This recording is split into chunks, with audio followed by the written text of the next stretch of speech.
Good morning. Please take your seats. Our program will begin shortly. Please take your seats. Our program will begin shortly.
Welcome to the Games for Change Festival. The program is about to begin.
And now it is our honor to introduce Chairman of Games for Change Board, Asi Barak.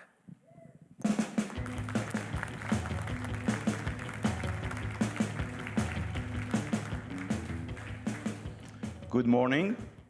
I see a lot of familiar faces. On behalf of the Games for Change Board of Directors, welcome to the second day of the festival. I'm Asi Barak, and I'm delighted to be here in this important milestone, the 20th annual anniversary for the Games for Change Festival. A bit of applause for the...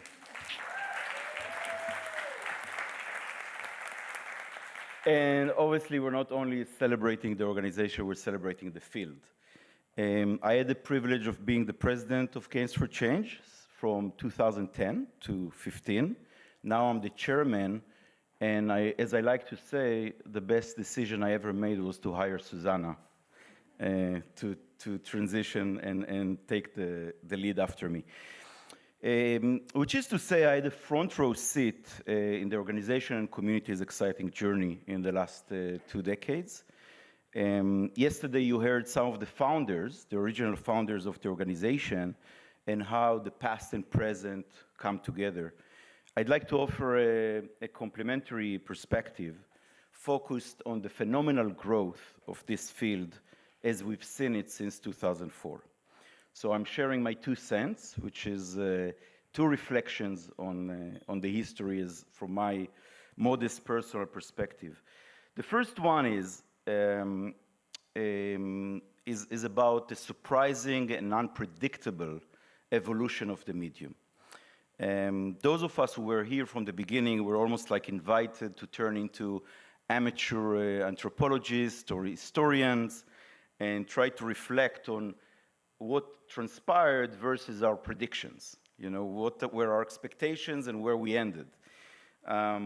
So as you hear often, when a new medium is being introduced to the world, creators, naturally, the first thing that they do is build on the old media that they are so familiar with, right? So when TV was introduced to the world, the first early TV shows behaved like theater. They had a static stage, and they didn't figure out yet all the concepts and tools and methods like moving the camera or editing. This only came later. In the same way, when Games for Change started, people spoke about this as interactive documentaries. In the first years, that was the whole framework that we worked with. And the main innovation that people talked about was the idea that, unlike a documentary, here people get the choices, they have the agency, they can make their own journey and change the outcome and the script. However, 20 years later, if you look at what this genre or subgenre developed into, you would see much more than interactive documentaries. So just a few examples that I wanted to share. Obviously, you know most of them, if not all of them. Who would believe that one day we'll have FDA-approved games that have direct neurological impact and can mitigate ADHD or cognitive decline? Who had thought we'd see citizen science games, where a large group of people come together to solve science problems that evaded scientists and evaded the supercomputers for decades? Who had imagined we'd experience XR that is so nuanced and masterful in the search for empathy and generating empathy? And we're just at the beginning. And all those examples, in my mind, are coupled by the gift of game-making tools. They flourish, and the idea that we can now introduce people in all ages, but especially young people, to this art and being able to make games with coding, but also without coding. The interesting thing when I think of this first reflection is that it's not only about the diversity of experiences or interfaces of the genre. What happened in the last 20 years is that we have a diversity of impact, of types of impact, from behavior change to awareness to, as we said, direct impact on brain cells through games. Second reflection is about acceptance and maturity. When we started off, early developers of Games for Impact, and I was one of them, an indie developer in the field, we began addressing serious issues, so-called serious issues. And by the way, the field at the beginning was also called serious games. Poverty, human rights, global conflict. And we had a lot of skeptics and naysayers, whether it was in the press, in the industry, in the larger gaming industry, that came to us and said, you know, games are about escapism. You know, players want to escape reality. They don't want to engage with reality. People came to us and said, actually blamed us for taking out the joy and fun out of games. You know, we're making them too serious. People told us that games are about pure joy. They're not about, you know, tragic issues or sad issues or heavy issues. And I think that those assumptions, which seemed very obvious to them, in the judgment of time, in the judgment of this evolution, they're simply very reductive and narrow-minded. The community, the organization, the field have proved that we're just scratching the surface. Generally speaking, video games only getting stronger. They speak to more people, to broader ages, to more tastes. The definition of a gamer is obsolete because there are only few of us who are not playing a game on a platform, one or another, right? In the subway or elsewhere. People who grew up with games have become the decision makers of today, the policy makers of today. And as such, we are entering in an era where the possibilities for games are wide open. It is now globally accepted, this is about the acceptance, that video games, just like any media that came before them, could address anyone at any time and touch any nerve, any emotion, and any intellectual pursuit. Light or dark, small or large, intimate or public, frightening or delightful, it's all game. And furthermore, games will find ways to do this that we never experienced before, because this is all about using their unique attributes. So if I want to leave you with one lesson or reflection on, you know, out of those 2 points, is that natural evolution is really fantastic. It's true that we had many creators and individuals and organizations that helped. It's true that we had a backwind of a medium that expanded to 3 billion people. However, at the core of what makes this time so different than 2004, in my mind, is really human creativity. As long as human creativity is thriving and encouraged, we will never be able to predict how the field will look like at 2044. I can make the one prediction, it will 100% blow our minds. Thank you, enjoy the day, hope to meet you in the halls.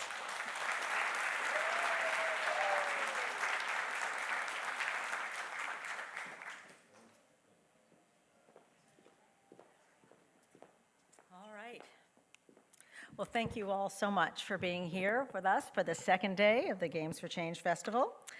We've got a great day planned for you with content here at the Times Center and with multiple sessions going on, I think starting at 11 at the Microsoft building just around the corner. And of course, at 5 o'clock, we will move into our meet and play session. So I hope if you didn't have a chance to check that out yesterday, please do.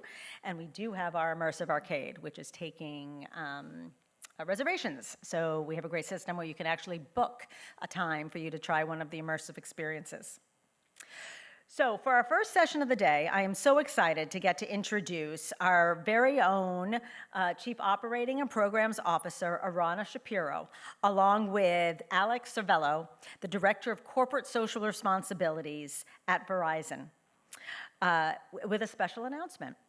We are very proud to announce a partnership with Verizon to create content, next-generation content, focused on providing teachers, administrators, and district leaders in the K-12 space with the necessary tools to effectively implement and leverage gaming and esports across core content classrooms.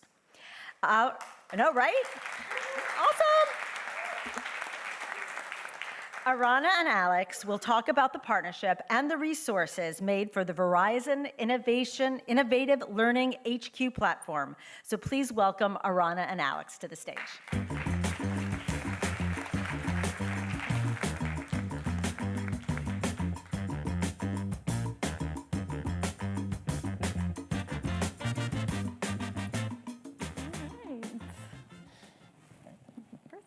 Yeah, absolutely. Good morning, everyone. There's no fire. But I'm Alex Cervello. I'm Director of Corporate Social Responsibility for Verizon. I lead our initiatives related to education and community. I'm Arana Shapiro. I'm the Chief Operating and Programs Officer at Games for Change. And among kind of the day-to-day stuff at Games for Change, I also focus on our programs with a specific focus on all of our learning programs, so student and educator-facing programs. So Susanna made an exciting announcement, and we're going to talk a little bit more about it. But I think maybe we could just start, Alex, by you talking a little bit about Verizon's work in education and tell us what you've been up to. Absolutely. So like I said, I work within our corporate social responsibility team, and my team specifically is dedicated to youth and digital inclusion. Digital inclusion work for us is really addressing the barriers to connectivity. And I just want to give some context to all of this before we get into the gaming pieces and some of the digital skills. We talk a lot about the digital divide, and I want to be clear that this is not something that was caused by the pandemic or started by the pandemic. It was something that got a lot more attention because of that. We know that there were about 7.5 million students who were unconnected or underconnected in 2019, and that number did begin to shrink a bit, where we now are at about 4.5 million students across the country. We're seeing those gaps close mostly for Black, Hispanic, and Native American populations, and also for students that are in the lowest income quarter. But how that's actually happening is from school districts that are purchasing technology, school districts that are purchasing connectivity. And how are a majority of school districts doing that? They're using federal pandemic relief funds. So what we're really on the verge of is a fiscal cliff where even more students will be unconnected or underconnected in the coming years. So at Verizon, we realized that that device and connectivity gap cannot be the extent of what we do. We need to develop sustainable solutions to really ensure that we are building a culture around technology integration, thinking about all the stakeholders, and not just focusing on providing a device and walking away. We wanted to ensure that we were thinking about all those systems. And that's what Verizon Innovative Learning really is. We have our schools program where we provide one-to-one tech along with comprehensive professional development to the schools and the district leaders, and that's in partnership with Digital Promise. In partnership with Arizona State University and Heart of America, we build emerging tech lab spaces across the country in Verizon Innovative Learning schools where we actually pair an elective design thinking curriculum. And we also work on HBCU, HSI, and community college campuses across the country, providing STEM enrichment programs. So ultimately, what we really try to do is think about digital inclusion on a systemic level rather than just the device and connectivity. Yeah, and that's so aligns so well with the work that we do at Games for Change, particularly when we think about teachers, right? Mm-hmm. And one of the things that is really important to us at G4C Learn, which is the sort of little brand within Games for Change that focuses on the learning, is that we really we had for a long time this student-facing program, which did touch teachers, and we brought teachers in for a day or two to learn how to teach game design, but it was really about the students.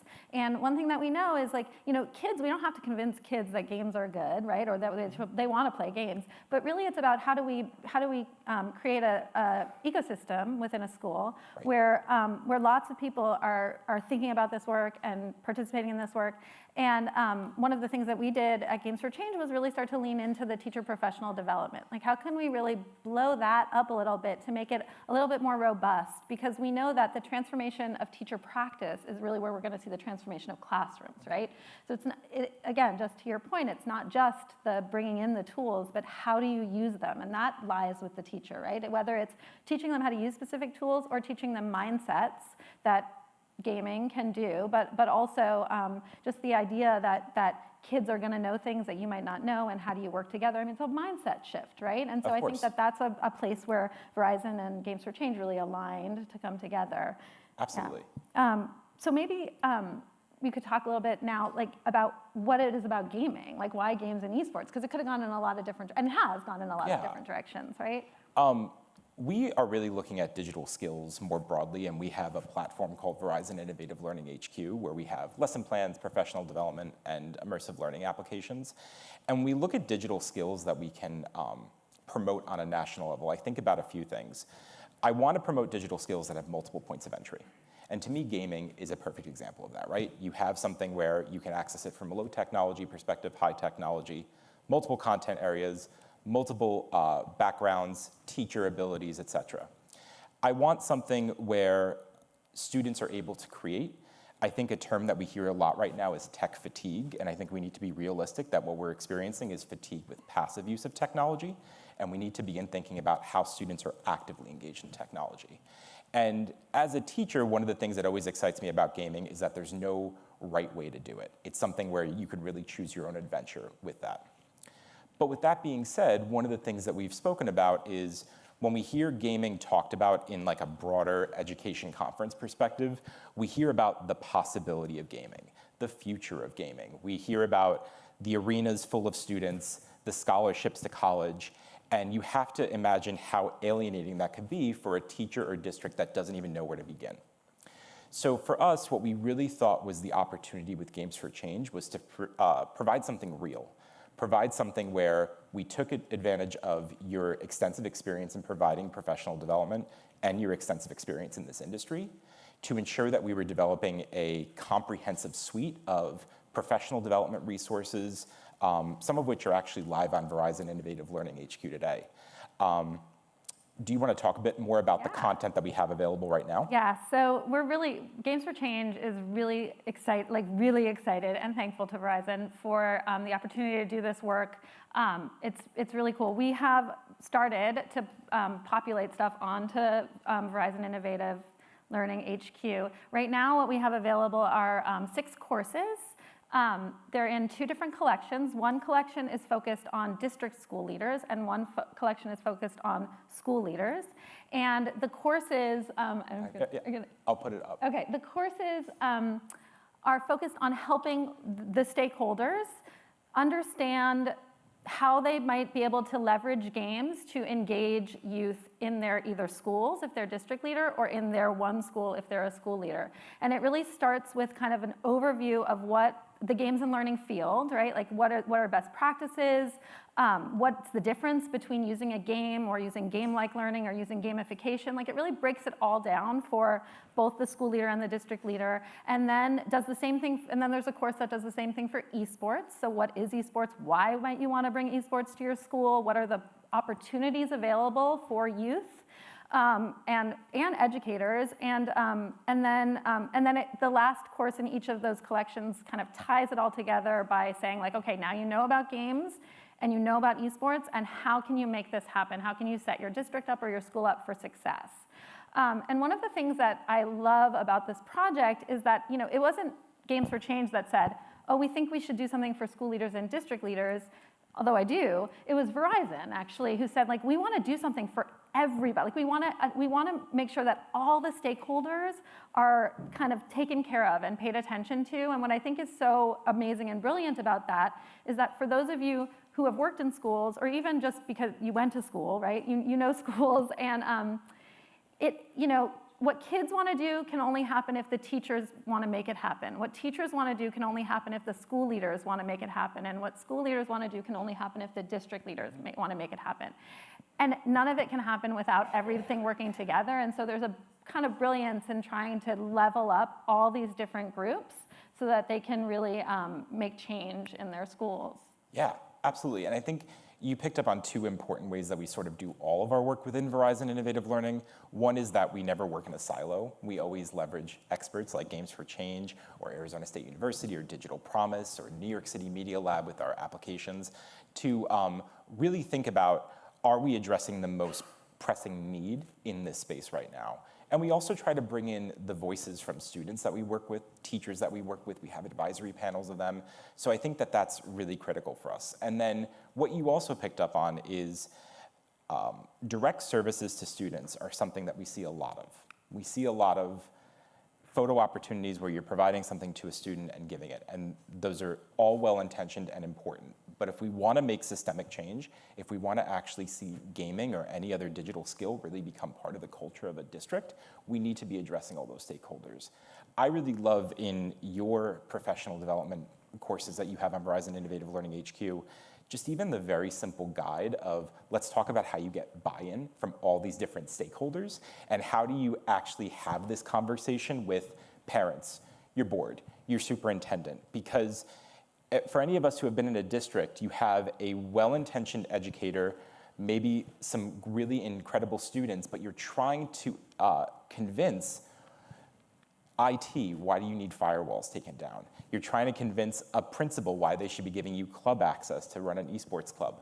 All those conversations are such big barriers for a lot of schools, so I appreciate you building out those supports. Yeah. So what Alex is referring to is in both the school leader and the district leader PD, we have a kind of activity where we help guide participants through creating an elevator pitch based on whoever their audience is. And the reason why I thought this was such an important thing to include is because in my work, I've been working in the games and learning space for about 15 years, 16 years now, and I still have to convince people, right? I still have to I still get a little nervous when I'm like games, and I'm like, oh no, they're gonna, they're not gonna take me seriously. So I think it's really important to be able to deliver your message in a way that is impactful, but also can rely heavily on data, because there is a lot of data out there, which is also in the course, and it's not a skill that everyone has to be able to do that, and so I think it was an important piece of it, and I agree, and I think you also did a great job of demonstrating that there are a lot of things that districts are already doing around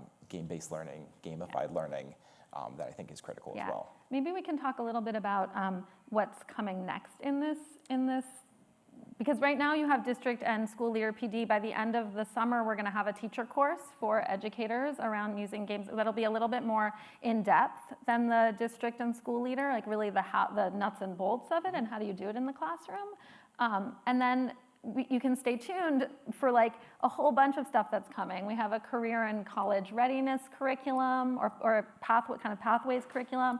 We have a video series that's going to be launching called Voices from the Field, which is going to have interviews of all the kind of industry experts. We're just really, really excited about it. And Yeah, we are too, and I think it was important to us to create a big variety of resources that schools can use, just because we know that so many schools are at different points in their journey in implementing gaming and esports. So we're excited to see those resources come, and I think that once we see them in use, we'll probably realize, oh, actually schools need this as well, and we'll begin to develop even more and possibly find other opportunities there.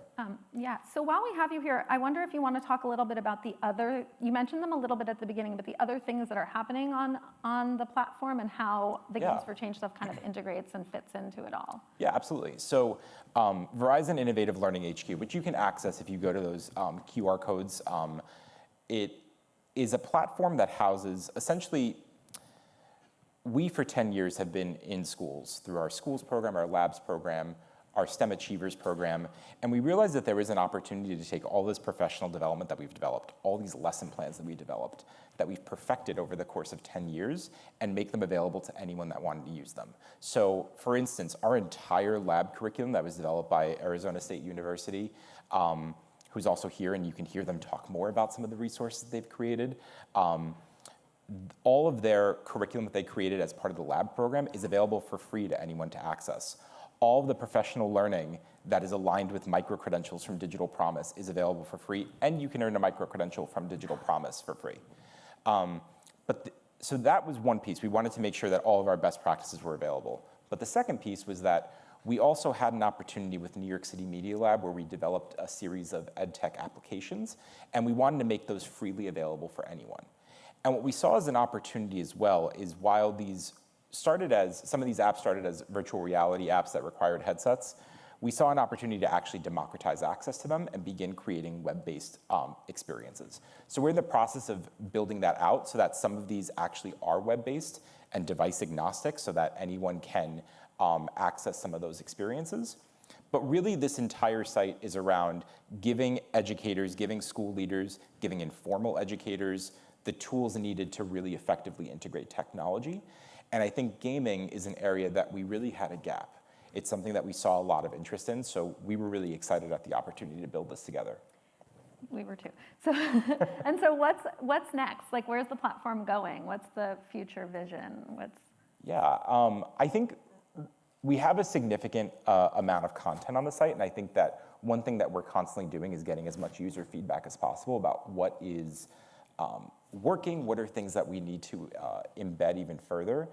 One of my big initiatives is I really want to make the site as accessible to everyone as possible. So ensuring that there are as few barriers to that. So when we look at things like, for instance, some of our applications, you have to think about every time you have to download something or every time you have to go to another site, it creates a barrier where there might have to be something that needs to be whitelisted within a district, et cetera. So thinking about that user experience to make it all embedded in there, we've built out a lot more of the single sign-on capacity so teachers can access it with Microsoft, Google, ClassLink, Clever. All of those are available for any teacher to access, but we're constantly just really looking at user feedback to take advantage of that. It's, for those of you who are interested, it really is an easy, I'm not advertising for, but it's an easy sign-on process, and the courses are free and available, which I think is so amazing. You know, what I really am super excited about is the idea that that games for learning can be kind of spread wide. Do you want to talk a little bit about the reach? Yeah. Okay. So I do want to just touch on the sign-on piece because I think there's an important distinction to make here as well.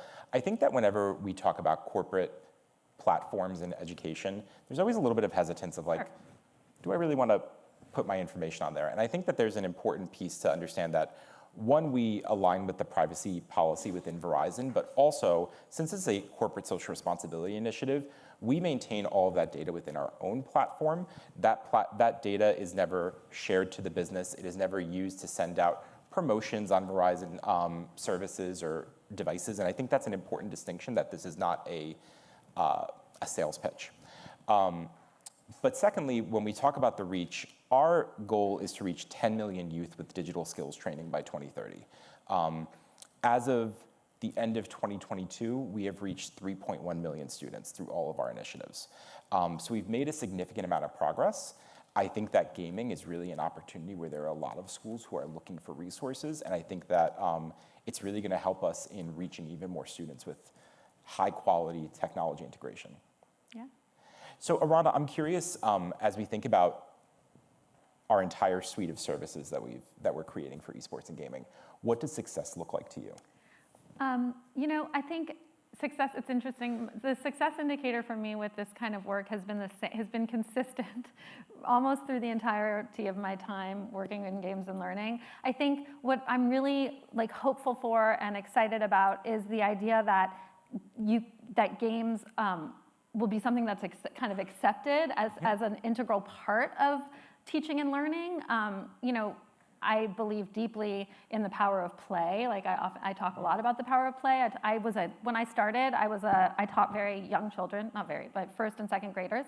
And you know, you watch those kids make sense of the world and they're playing. Like that is just how human beings make sense of the world. And you see that it's so natural. Like even like you have a young child at home, right? Like you watch everything that they learn as they play. Like they're trying things, they're playing with it. And that gets lost in middle school and high school. It's actually looked at, it's frowned upon. So I think the more we can kind of send this out into the world, the more we can back it up with data. The success sort of looks like people saying like, oh, I have found a small way to bring this into my classroom, or a small way to bring this into my school, or a big way to bring this in. Like I think what I'm excited about is that it's broken down in a way that I think there's something for everybody. Like if you want to play a game in your classroom, we can help you figure out how to do that successfully. If you want to transform your curriculum, we can help you figure out how to do that successfully. If you want to run an esports tournament, we can help you figure out how to do that successfully. Like I think, and I think success looks like adoption, but I don't think it needs to be uniform adoption, right? And I think that that's really such a powerful thing about the way we've structured this. And I think also an understanding of what it is and what it isn't. Yeah. I think it's similar to what we face with immersive learning. When we talk about immersive learning in education, I think there are some who assume that that means you walk into a classroom, you put on a VR headset, and you never look up. And that's just not the case at all.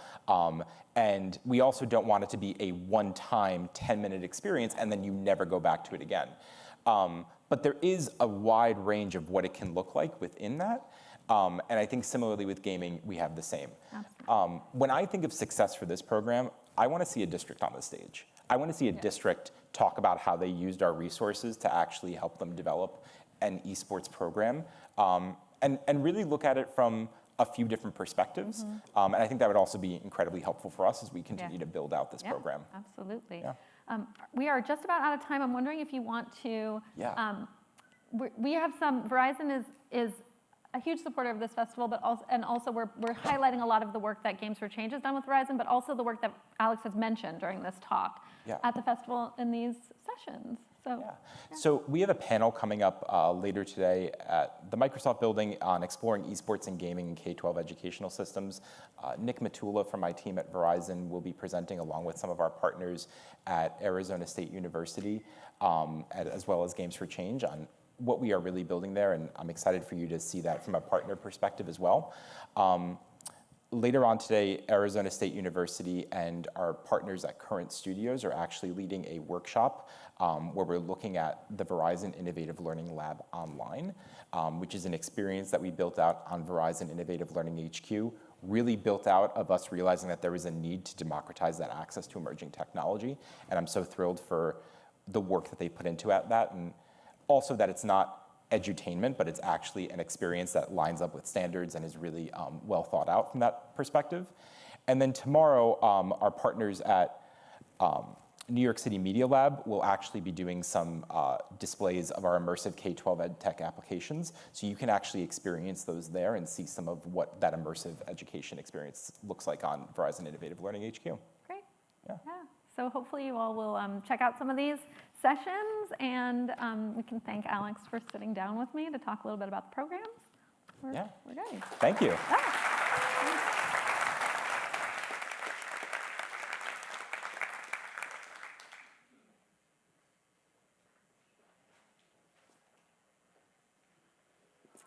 So it's my honor to introduce a great friend of Games for Change and someone who I admire deeply.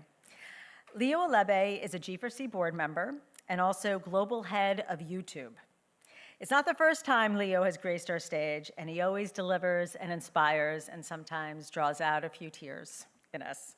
His keynote talk will take a look at how community is a key change agent in gaming and how it can guide us towards a beautiful tomorrow. So please join me in welcoming Leo Alebe.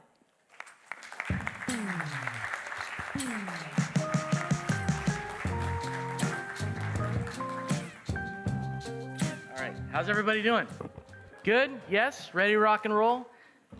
Been a great day so far. It's exciting to be back here at Games for Change. And I don't know, I have some remarks, some words. Gonna watch a bunch of videos, just kind of hang out together and talk a lot about community. So I'm glad everybody's doing well. It's exciting to be here celebrating 20 years of Games for Change. Thank you so much to Susanna and Aussie and the whole crew. You guys are amazing. I know we're doing lots of rounds of applause. We should keep them up. We'll do more. So I'm Leo. I'm the global head of gaming at YouTube. I've been in the games industry for over 2 decades, so a long time. I started the industry, I had hair and no children. Now I've got 3 children and a dog and no hair. So, you know, what are you gonna do? But I love every single minute of it. And I've actually had the opportunity, as Susanna mentioned, to come here to Games for Change and speak over the preceding years. And every single time I've had this opportunity, I've told a variety of stories. So I'm going to tell a different sort of a story today, but I wanted to really put it all together. So in 2019, I gave a talk called Build a Better Games Community. I went through several different examples of people using the power of games to drive positive change in their communities. People like Lual, I think I see him in the room. Is Lual here? He's in the room someplace. Lual Mayan, as well as Sadia Bashir and Steve Spahn from Able Gamers. I've been hanging out with Mark here as well today from Able Gamers. But these are all people doing incredible things, leveraging the power of games to drive positive change in their communities. That was 2019. Then in 2020, we were all at home, and then the global pandemic happened, took over almost every facet of most people's lives. And that year, I gave a talk called Games Can Heal the World. And we talked about the games industry and various projects that were happening to really help as much as possible with the terrible pandemic that was impacting so many lives. And it was really, really successful. I mean, multiple millions of dollars raised, communities engaged, people who had joy brought into their lives in a magical and amazing way that I think only games can do. In 2021, I actually didn't make it to the festival, but I know that the opening day's talks were about how gaming communities can help with diplomacy and inspire kids to solve the world's toughest problems. And then I came back in 2022, just last year. I was on this stage and gave a talk called Change Matters, Games Matter, and You Matter. And what we did is we went on a journey of really exploring how the world of games manifests and creates opportunities for people all around the world, and how we all have an important role to play. How every single person in this room matters. We all have value, and we all have the opportunity to contribute to a better and more positive future. But here's the thing. Each talk may have looked or acted as a separate entity, but in the reality, they were all about just one thing, which is what I'm here to talk about today, which is building community and the importance of communities. I think you've all probably heard that word a lot so far throughout the festival, and you're gonna hear it more and more and more, and it's something that's just core to the nature of what we do and core to the overall power of games. So I'm gonna be talking about that today as well. We want to acknowledge that we all have a role to play in deciding what our community is gonna be like for us as well as for future generations. So last year, believe it or not, I will click the slides eventually, don't worry. You're also gonna watch a lot of video in this presentation. Can't be from YouTube and not show a lot of videos. So don't worry, it's not just all Leo talking. There's a bunch of Leo talking bits, but then there's lots of amazing video here as well. So last year we announced that we had over 500 million logged in viewers coming to the YouTube community every day to watch gaming content. That's a massive audience and a massive community. And they're watching everything that you can possibly imagine, from Minecraft to Roblox to literally any game that you can think of. And that's every single day. I'm going to talk some more stats later about the size of this community and how they're interacting on YouTube as well. But a great example of building community around a game is, of course, Mario. And while the world was watching the release of the Super Mario Brothers movie, YouTube also celebrated the Mario gaming community, which passed 100 billion 100 billion views on YouTube. And so what we wanted to do was highlight and feature the Mario community members inside of this celebration, which was then part of the YouTube blog and then also on the YouTube homepage. And of course, the Mario community is one of the oldest and most impassioned communities on the platform, with content dating back to the earliest days of YouTube itself. So why don't we watch a little Mario video? The mustache, the hat, and 100 billion views. Hello, it's me, Mario. I love Mario. Mario Steen. So let's get it. So, how did we get to 100 billion views? Well, we can go back to some of the earliest Mario videos I remember seeing. Speedruns were huge back then too. Oh my gosh! And today, more speedruns of Mario are uploaded than any other game series. Non-stop speedrun marathon でございます。 But we've taken the world of Mario way beyond speedruns. I did it! Over 2 million channels have uploaded Mario videos. And someone uploads a new one every 20 seconds. So it's like my entire life is Mario right now. Today we're making Mario's favorite dish, spaghetti bolognese. And getting to 100 billion views wouldn't be possible without Japan. In 2010, our very own Hikakin, one of the country's biggest creators, scored his first viral hit beatboxing the theme we all grew up with.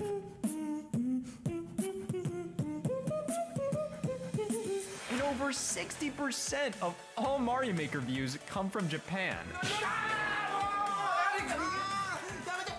But it's not just big in Japan. This game has just blown my mind in 20 seconds. All right, let's try out this beautiful level we made. Down, down, down! And creators all over the world rally around the game we lovingly fight over. Who's excited for Mario Kart? Look at me go! Dude, I'm good! I'm good, dude! What? I got third out of that? We got to 100 billion views because it's more than just a game. Today we're gonna make some retro Super Mario art. Come on! Next, you're gonna need one of these guys. Mario hat. Mario has these overalls. There you have your wonderful Mario mustache. Then you're Mario.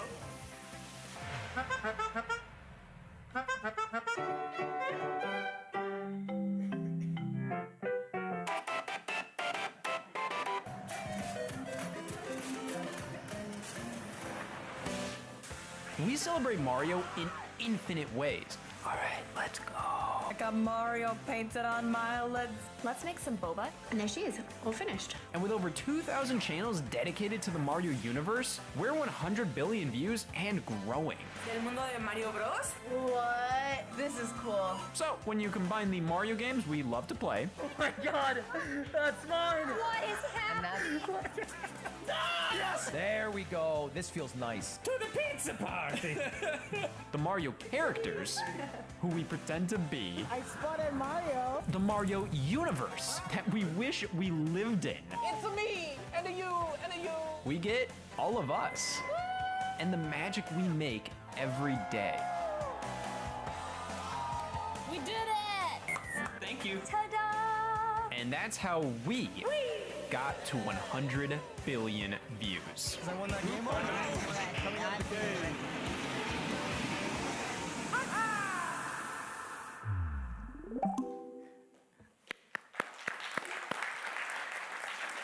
I think my favorite part of that video is when they're like, it's a me, and a you, and a you, and a you. Like, I love it. And really wanted to show, you're gonna see like some long videos, yes, but like that shows games impacting every single area of people's lives, whatever they're passionate about, whatever they get excited about. We saw cooking, we saw dancing, we saw music, we saw math, we saw art. Like, it goes on and on and on. And I know with everyone that's here today, this resonates with you, and maybe you're here and so you know more than anyone else, but it's always great to get that magical reminder of just what games can do. And I would say perhaps there is no better example of community than Mario, although I might have one, at least for me anyways. But I'll start here with another incredible stat. This is about community, this gaming community on YouTube. Over 120 billion hours of gaming content were watched in the last year. Another thing that a video I wanted to highlight, and by the way, if everybody's curious, like, I've got a lot more serious, crazy stuff to talk about in a little bit, so don't worry, I'll get all dark and depressing. But, you know, we got to start with the fun stuff, for sure. But we focused on May 4th, 2023. Does anybody know what May 4th actually is? May the 4th be with you. Yes, Star Wars Day. And, oh, thank you. And yes, I appreciate that. My kids call me Vader. But, you know, as part of the May the 4th, 2023 celebration, we took the opportunity to also celebrate the Star Wars community. So for somebody like me and my family, like, everyone's like, oh, is there a better example than Mario? Maybe it's Star Wars. I don't really know. But of course, there's generations of fans and enthusiasts. And then we know that Star Wars is going to continue to inspire generations to come. So this is a little bit of a shorter video, but why don't we take a look at some Star Wars community celebration.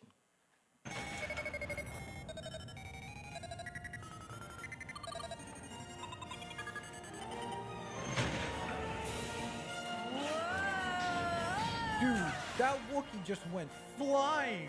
Run, run, run, run, run, run. Oh, that was cool.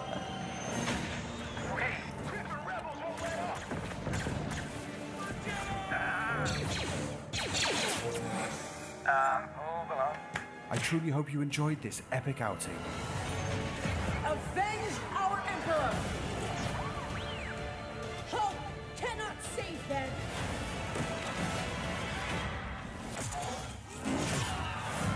Backstory of Star Wars Knights of the Old Republic, our protagonist is continuously haunted by visions of Darth Revan. I can't believe they're using music from Revenge of the Sith. Like, this is hitting home. After playing this game, I was like, when I play this game, I am Cal Kestis. So I decided that I wanted to make my first ever cosplay.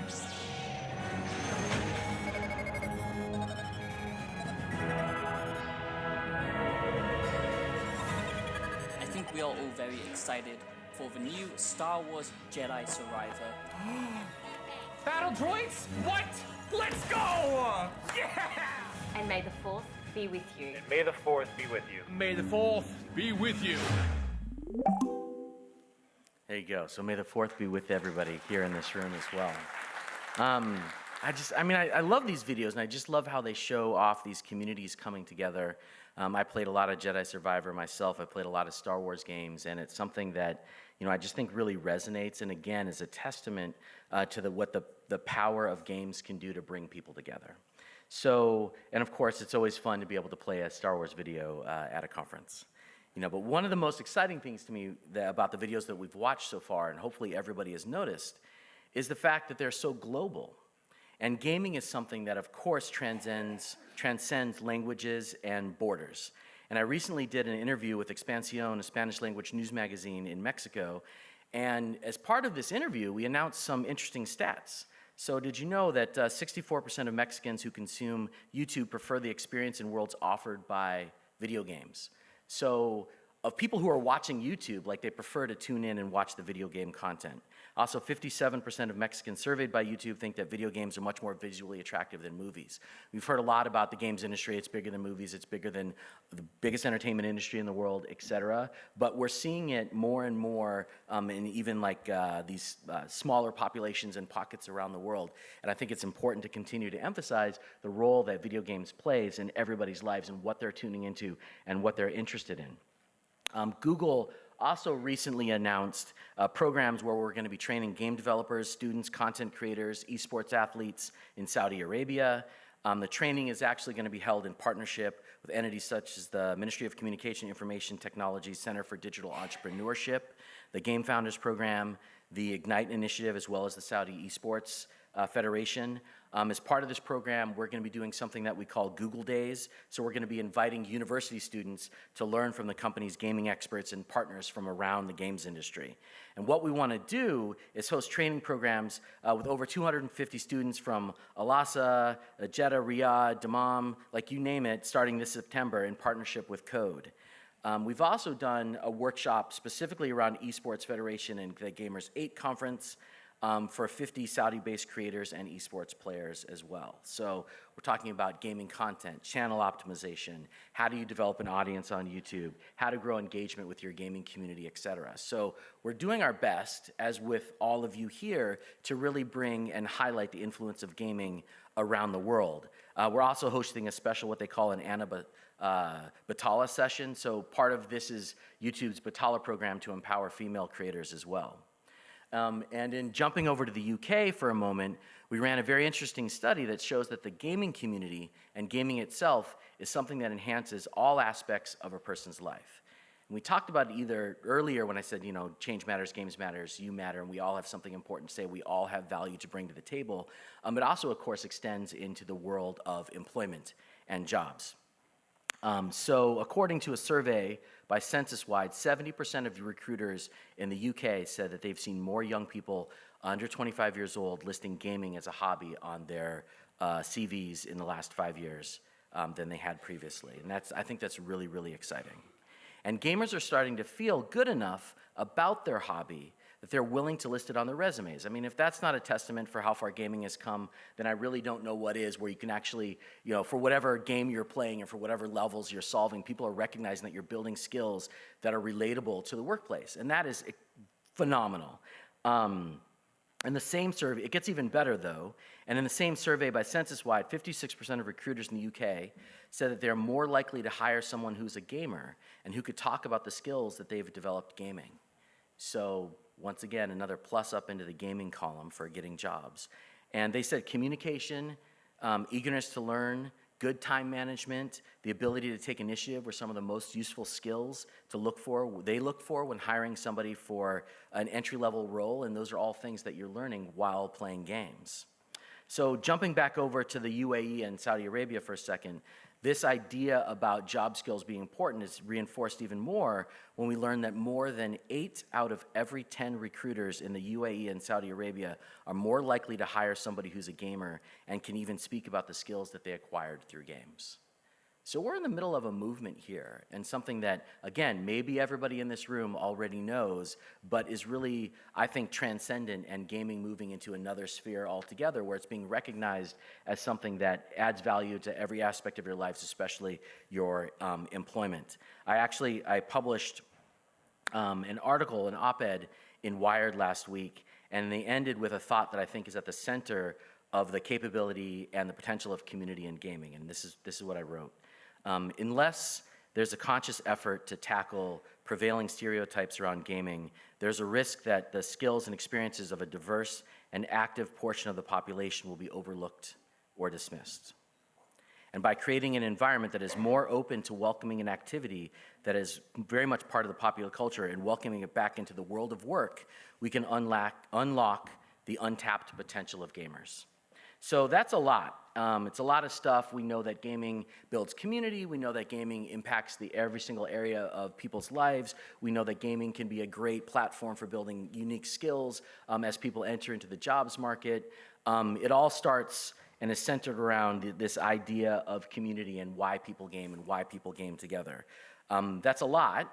I know I just kind of threw a bunch of numbers and facts at y'all. I wasn't even changing the slide, so you've been staring at this thing going like, what's going on? Leo's gonna be changing this. No, I really wasn't.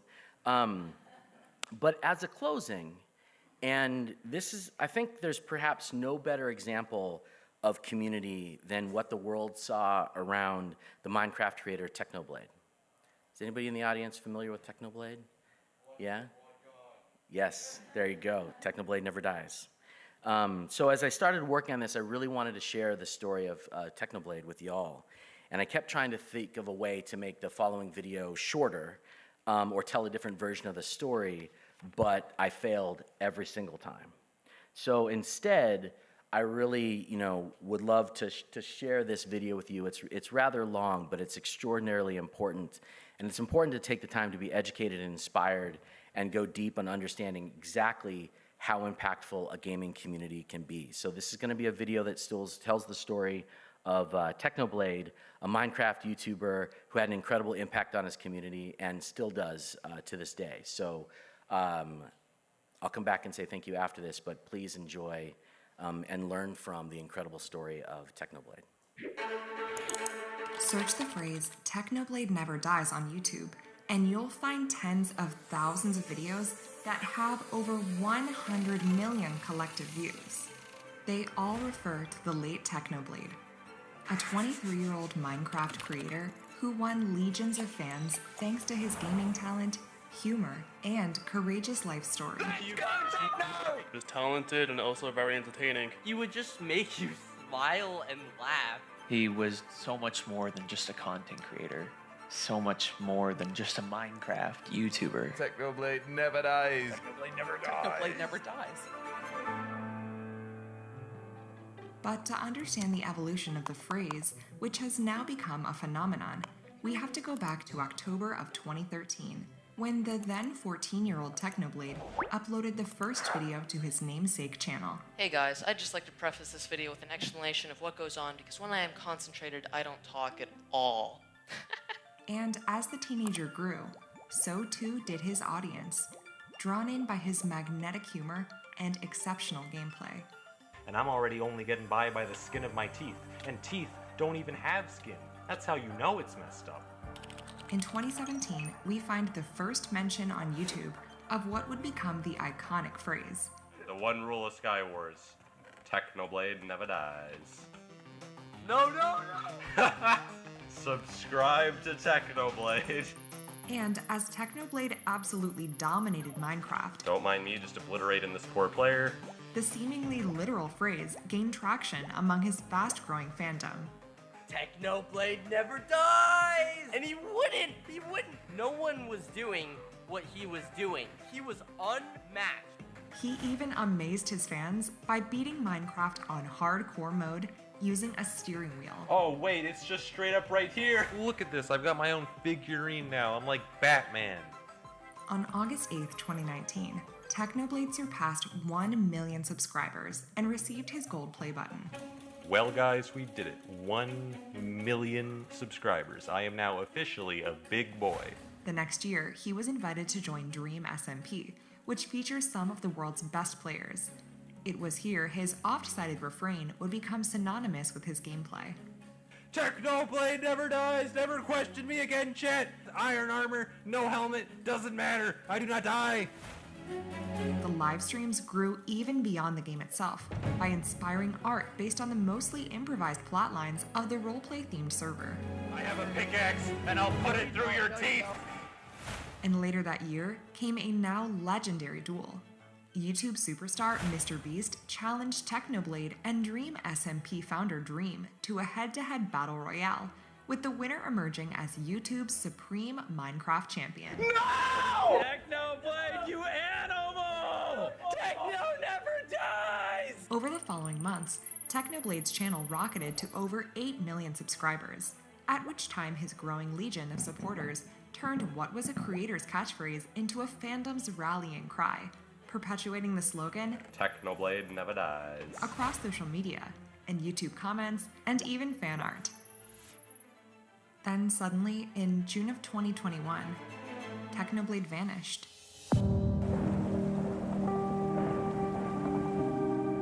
So what had become of Minecraft's greatest player? Well, he returned to update his fans in the widely viewed video, Where I've Been. The reason my arm hurts is because I have cancer. I feel a bit silly talking about this with Minecraft in the background. Technoblade revealed he had been diagnosed with sarcoma, a rare form of cancer.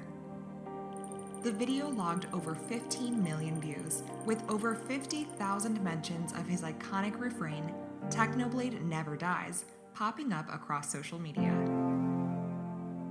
Fans had reimagined the mantra for a new chapter in the story of Technoblade, repeating it in support of the beloved Minecraft creator. And Technoblade made sure to share his new journey with his audience, touching millions in the process. I've maxed out the pity factor, dude. The only way it could get worse is if I was still bald, but I've been off chemo, so my hair actually grew back. And his supporters rallied around him with competitions and fundraisers. Hey, we hit the goal! Yo! Through Technoblade's efforts, over $1 million has been raised for the Sarcoma Foundation of America.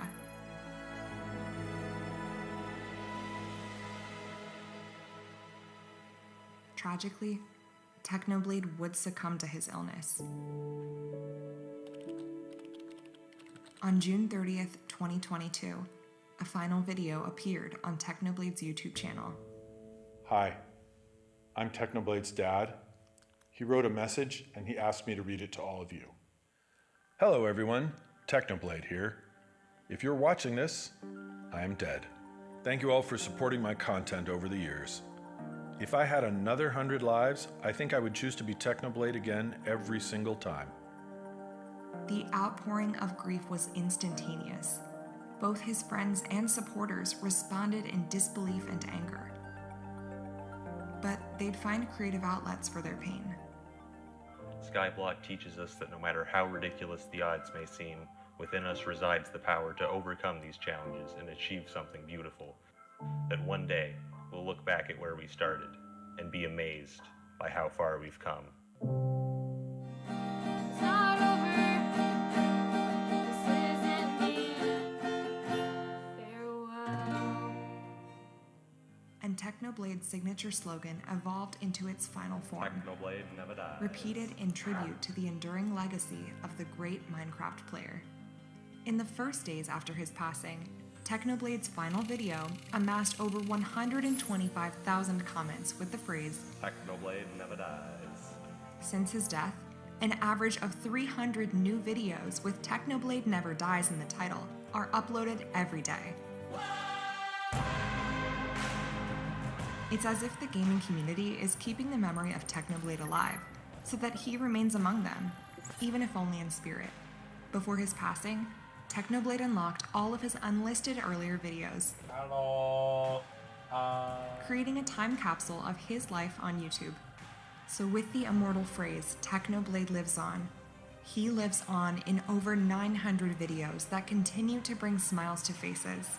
He lives on within the gaming community that he was a part of, and that continues to support cancer research in his name. and he lives on each time someone uploads their first Minecraft video to YouTube, inspired by the gameplay, the humor, and the charm of their favorite gamer.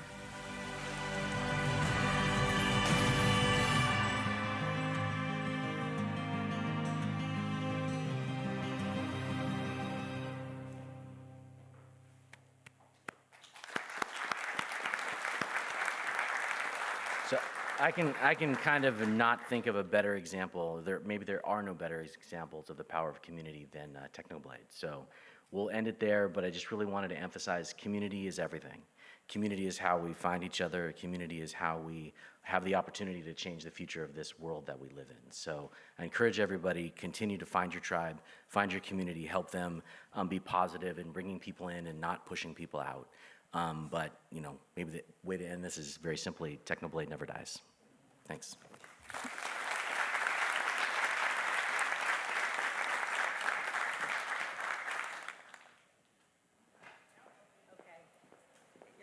Get your tissues out, or put them away, I guess, if you use them already. All right. I'm very excited, once I find my notes, to talk about this next session. This next session outlines the growing number of queer games and their ability to build new worlds and destroy old ones. This panel will feature Associate Professor of Game Design at CUNY Hostos, Juno Morrow, multidisciplinary game designer Jude Pinto, Associate Professor in the School of Art, Media and Technology at Parsons School of Design, Colleen Macklin, and moderated by Bo Ruberg, an associate professor in the Department of Film and Media Studies at the University of California in Irvine. Together, they will explore the capacity of video games to imagine what new possibilities might come into being after the world we know has ended. Please welcome our panel.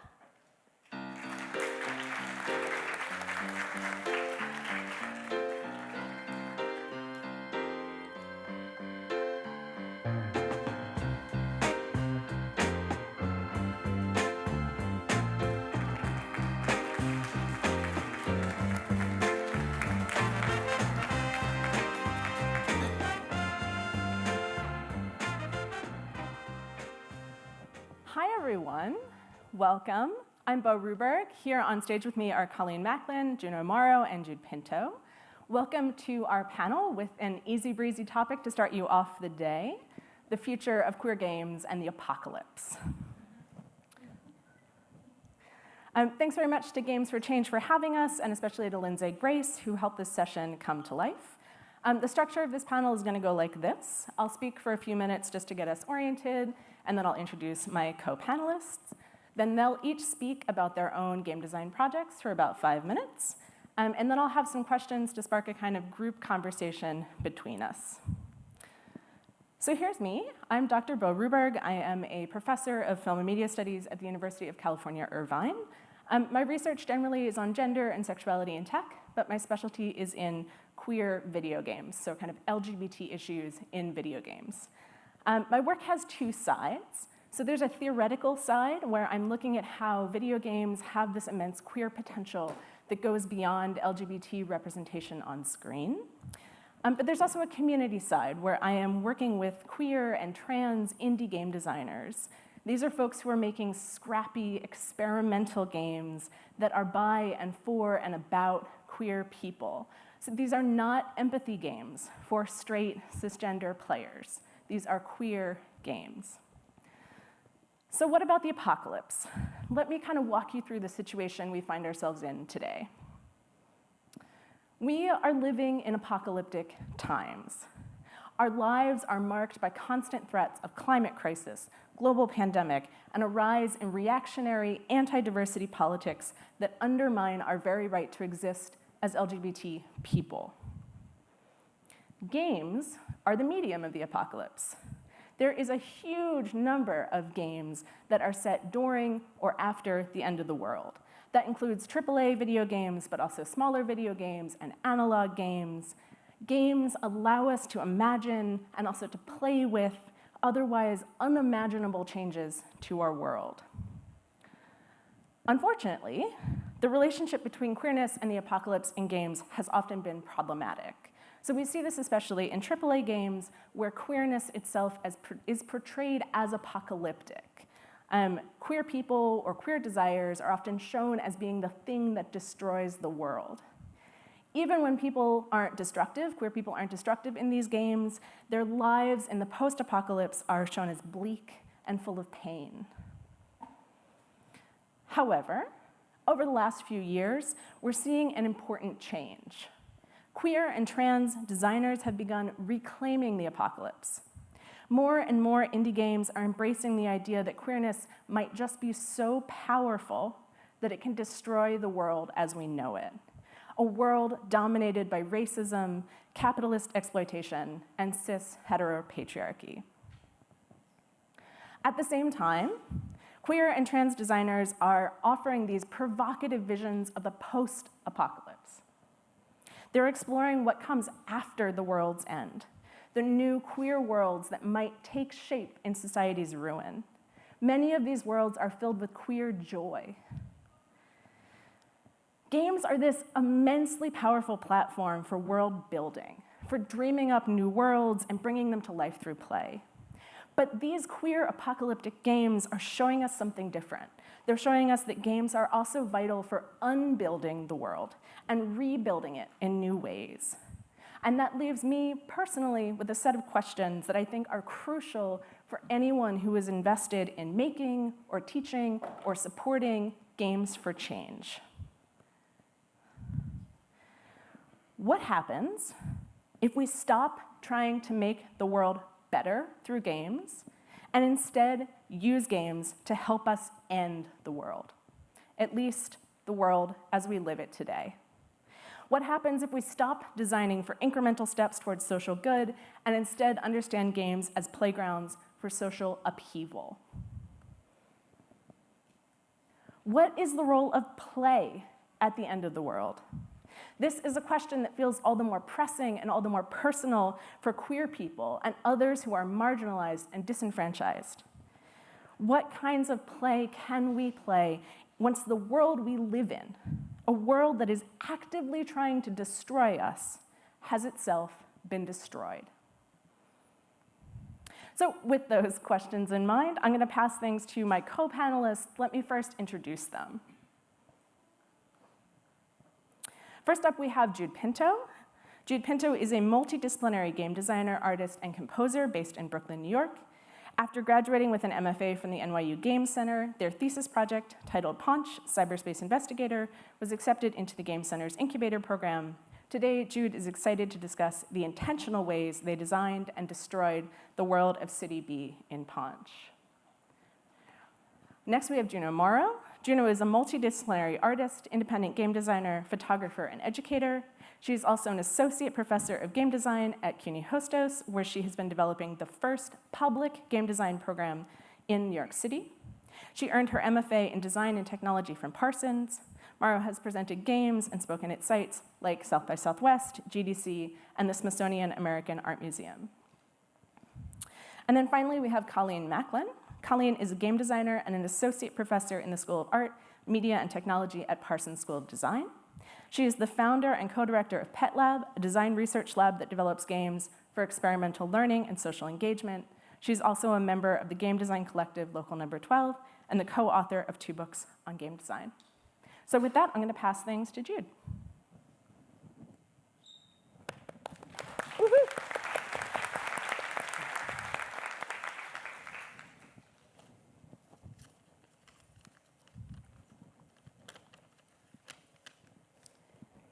Hey all, my name is Jude, and I'm going to talk about making and breaking cyber dystopia in my game Paunch, Cyberspace Investigator. Paunch has been an amalgamation of thought experiments since maybe about 2018, but it only really became a game when it was my thesis at the NYU Game Center, and later, as Bo said, picked up by the Game Center incubator. So I'm in this weird place right now where the demo really doesn't get across the depth of the world, and I'm on hiatus while I gather some more funding, so I'm really honored to be here today with my fellow panelists to talk about my work, to talk about our work together, and to spark some conversation about queer apocalypse. But in terms of cyber dystopia, we must start with the internet. which on the internet, no one knows you're a dog. This comic was published in Times Magazine in 1993, which was the same year that the internet became publicly accessible. And the response to this was huge because it very simply presented this mind-blowing idea that identity could be so easily manipulated in cyberspace, that you could be anything, even a dog, and nobody would know. Though silly, sort of tongue-in-cheek, this concept inspired a lot of very interesting early queer utopian thought about the internet. The notion that cyberspace was this decentered, radically democratic space where you could be anything and you could escape the constraints of the material world. So how did we get from here to here? Short answer, the capitalist machine. If we want to delve into it and think about it, if cyberspace is a living product of the material world, then it can't really be liberated from the material world's constraints without some radical reckoning. And somehow, since 1993, we're back to where we started. We're inching towards this apparent utopian vision of a free cyber dimension, except it's being packaged and sold to us. And they're also asking us to conveniently ignore the biases of those who control the means of its production. So that's where this story begins. There's a world like ours, and a climate crisis like ours, which inspires its wealthiest leaders to create a new home to protect the working class, a place named City B. Generations later, its inhabitants, body and mind, have been transported to City B and have forgotten the world beyond. Family ties are severed and ancestry lost. City B reflects a class-gated material world in which its inhabitants have never even known. So that's the setting of Paunch Cyberspace Investigator. The game follows a masked woman named Paunch and her hacker allies who conspire to unearth and archive City B's sinister past while also grappling with their own. So from the beginning, I wanted to make a cyber dystopian game that resonated with lesbians of color, but in particular, those like me who feel a variety of complex forces between their home here on stolen land and the home in which raised their parents and their ancestors. So that's a pretty hefty task, which I thought it made sense to kind of start with some rules here.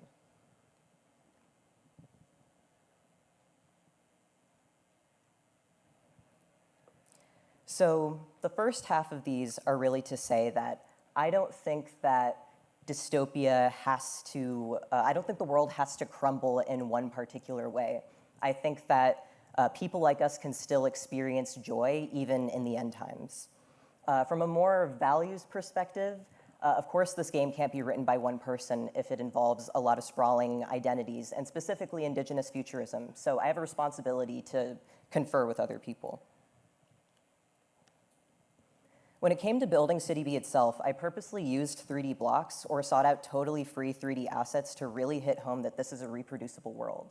However, everything 2D here is totally original, from the people to the signs to the things that people create. While this city is lifeless, it really is the people here that bring it to life.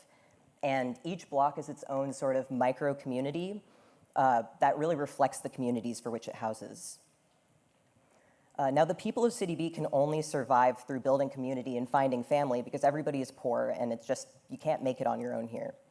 A lot of people wear masks to declare allegiance, to protect their personal identities, but also to look cool, kind of similarly to how one might do with a profile picture or a logo. So when it comes to playing the game, you have to break it. Paunch has this unique ability to turn the player's perspective into a desktop space, which allows for some really interesting ways to manipulate and literally hack into the world. But other parts of the game involve things that we might traditionally think are bugs, so collider mishaps or clipping through 3D objects. Because when you break past the bounds of the level, you get to see all of its flaws. You get to see that the ground doesn't end, or the buildings don't end where the ground ends. They actually continue. And it's in these flaws where a lot of important answers lie. But do these answers mean the end? I always thought that if I don't want to bury my gaze, I can't bury their world either. So the hope here is to create a dystopian story instead of just a simple happy ending, thinking about something that's more hopeful. There is a world beyond City B, but a new world doesn't have to be a perfect place that rises from the ashes of the old. It can be a demolition ground where we prepare to repurpose the rubble. Thank you so much.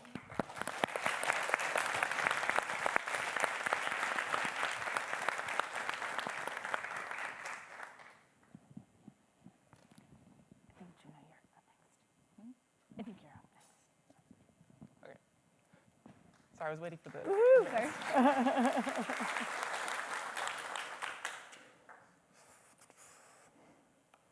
How are y'all doing today?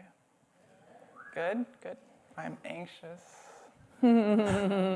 So, and I think it's important for me to say that. Usually, I don't know, helps me feel better by saying explicitly that I'm anxious rather than just looking anxious. And so, yeah, I've made several games about doing laundry, and because I hate laundry, and so I was going to talk about one of them. And but first, I want to talk about the apocalypse, right? When we think about the apocalypse, we usually think about something situated in the future, not usually the present, not usually the past. And so I'd ask people to think about the apocalypse as something not just potentially in the future, but something that's happening simultaneously in other places, in our own lives, in the past. We can have a world in which the apocalypse is now for people living in Uganda or Saudi Arabia, while we're just looking at the apocalypse in the near future, something to look forward to. And so also thinking about the apocalypse as something that is also deeply personal. So we all have our own beginnings and ends, especially if you're a queer person. And so that's something I wanted to think about as well. And so the game I was going to talk about is called Conspiracy Theories About Myself. And so, like I said, I have a lot of anxiety, specifically social anxiety. Like I'm very sweaty right now, just so you know. And, I was bullied and shamed a lot when I was growing up, both at school and at home, and that was really hard. I internalized a lot of that. And so I ended up making this game when I was dealing with a lot of those feelings all at once. And so it's based on a personal experience of mine. And so it starts off in my boyfriend at the time's apartment. And so we start off in dialogue, and I start helping them to take their laundry to the laundromat, which is always something I love. And so as we were walking to the laundromat, I ended up hearing someone yell out, "Hey, mister," to me. And I'm trans, and it ended up being a former student of mine I hadn't seen in several years since before I transitioned. So, kind of close my eyes, take a breath, and turn around. And, we exchanged an awkward hug, and we talked for a few minutes. And I couldn't help but think the whole time, I was wondering what he thought. Did he think I was weird or a freak? Did he lose respect for me? How did he feel? And I kind of really struggled to get back to the apartment after we dropped off the laundry. It was a time where a lot of people would stare at me in the street, and so I could feel that weight of all of those eyes on me. And so I decided to make a representation of that experience in which it's a very menacing world, it's very loud, it's high contrast, but discernibility is low, so it's hard to actually see things. Everyone is staring at you with these Cyclops eyes, which is, no one wants to be looked at by Cyclops. So if you like relaxing, stressful, wholesome games, I don't recommend playing it. It's very stressful, not fun generally. And so it looks a little bit like this. So you actually, it's not a VR game. It looks like it, but you have two separate eyes, and you actually control each eye independently. And so you can see my glasses frames, you can see my bangs, holding up my phone. And as you walk, everyone is staring at you. And yet it's also really hard to see where you're going. And so you have to kind of coordinate your two eyes to look in the same direction while avoiding the gaze of strangers in order to make it home. If you end up making eye contact with people, you start crying, which is how I felt. And then eventually make it home or to the apartment. And in real life, I cried for a very long time. After then, I couldn't speak at all. I couldn't say anything. I couldn't describe what I was feeling or anything. I was feeling this unbelievable shame that I felt I felt shame about having shame. Nothing bad had even happened in this experience. I mean, the student was looking down at my chest. That was like the only thing that felt awkward, but I was crushed by it. I just couldn't do anything. And so this whole experience was just informed by, my awful experiences as a child growing up. And so since I couldn't speak about it, I was crushed by shame. I decided to make a game about it instead, and that was my way of voicing that. And so by creating this kind of terrible world that's a manifestation of my inner world, kind of internalized transphobia, it allowed me to kind of destroy it and the power that it held over me, and allowed me to talk about it as well. And so I think it's important to be able to tell stories like that. You can not only build sympathy from players, but also you can build community with people with similar marginalized backgrounds. You can connect with other people making awesome work about queer games and making queer games. And you can move towards building something new and better by relieving ourselves of all of that baggage of the past. And so I think it's important to say things out loud, because then you can kind of relieve yourself of the power that those things hold over you. So, thank you.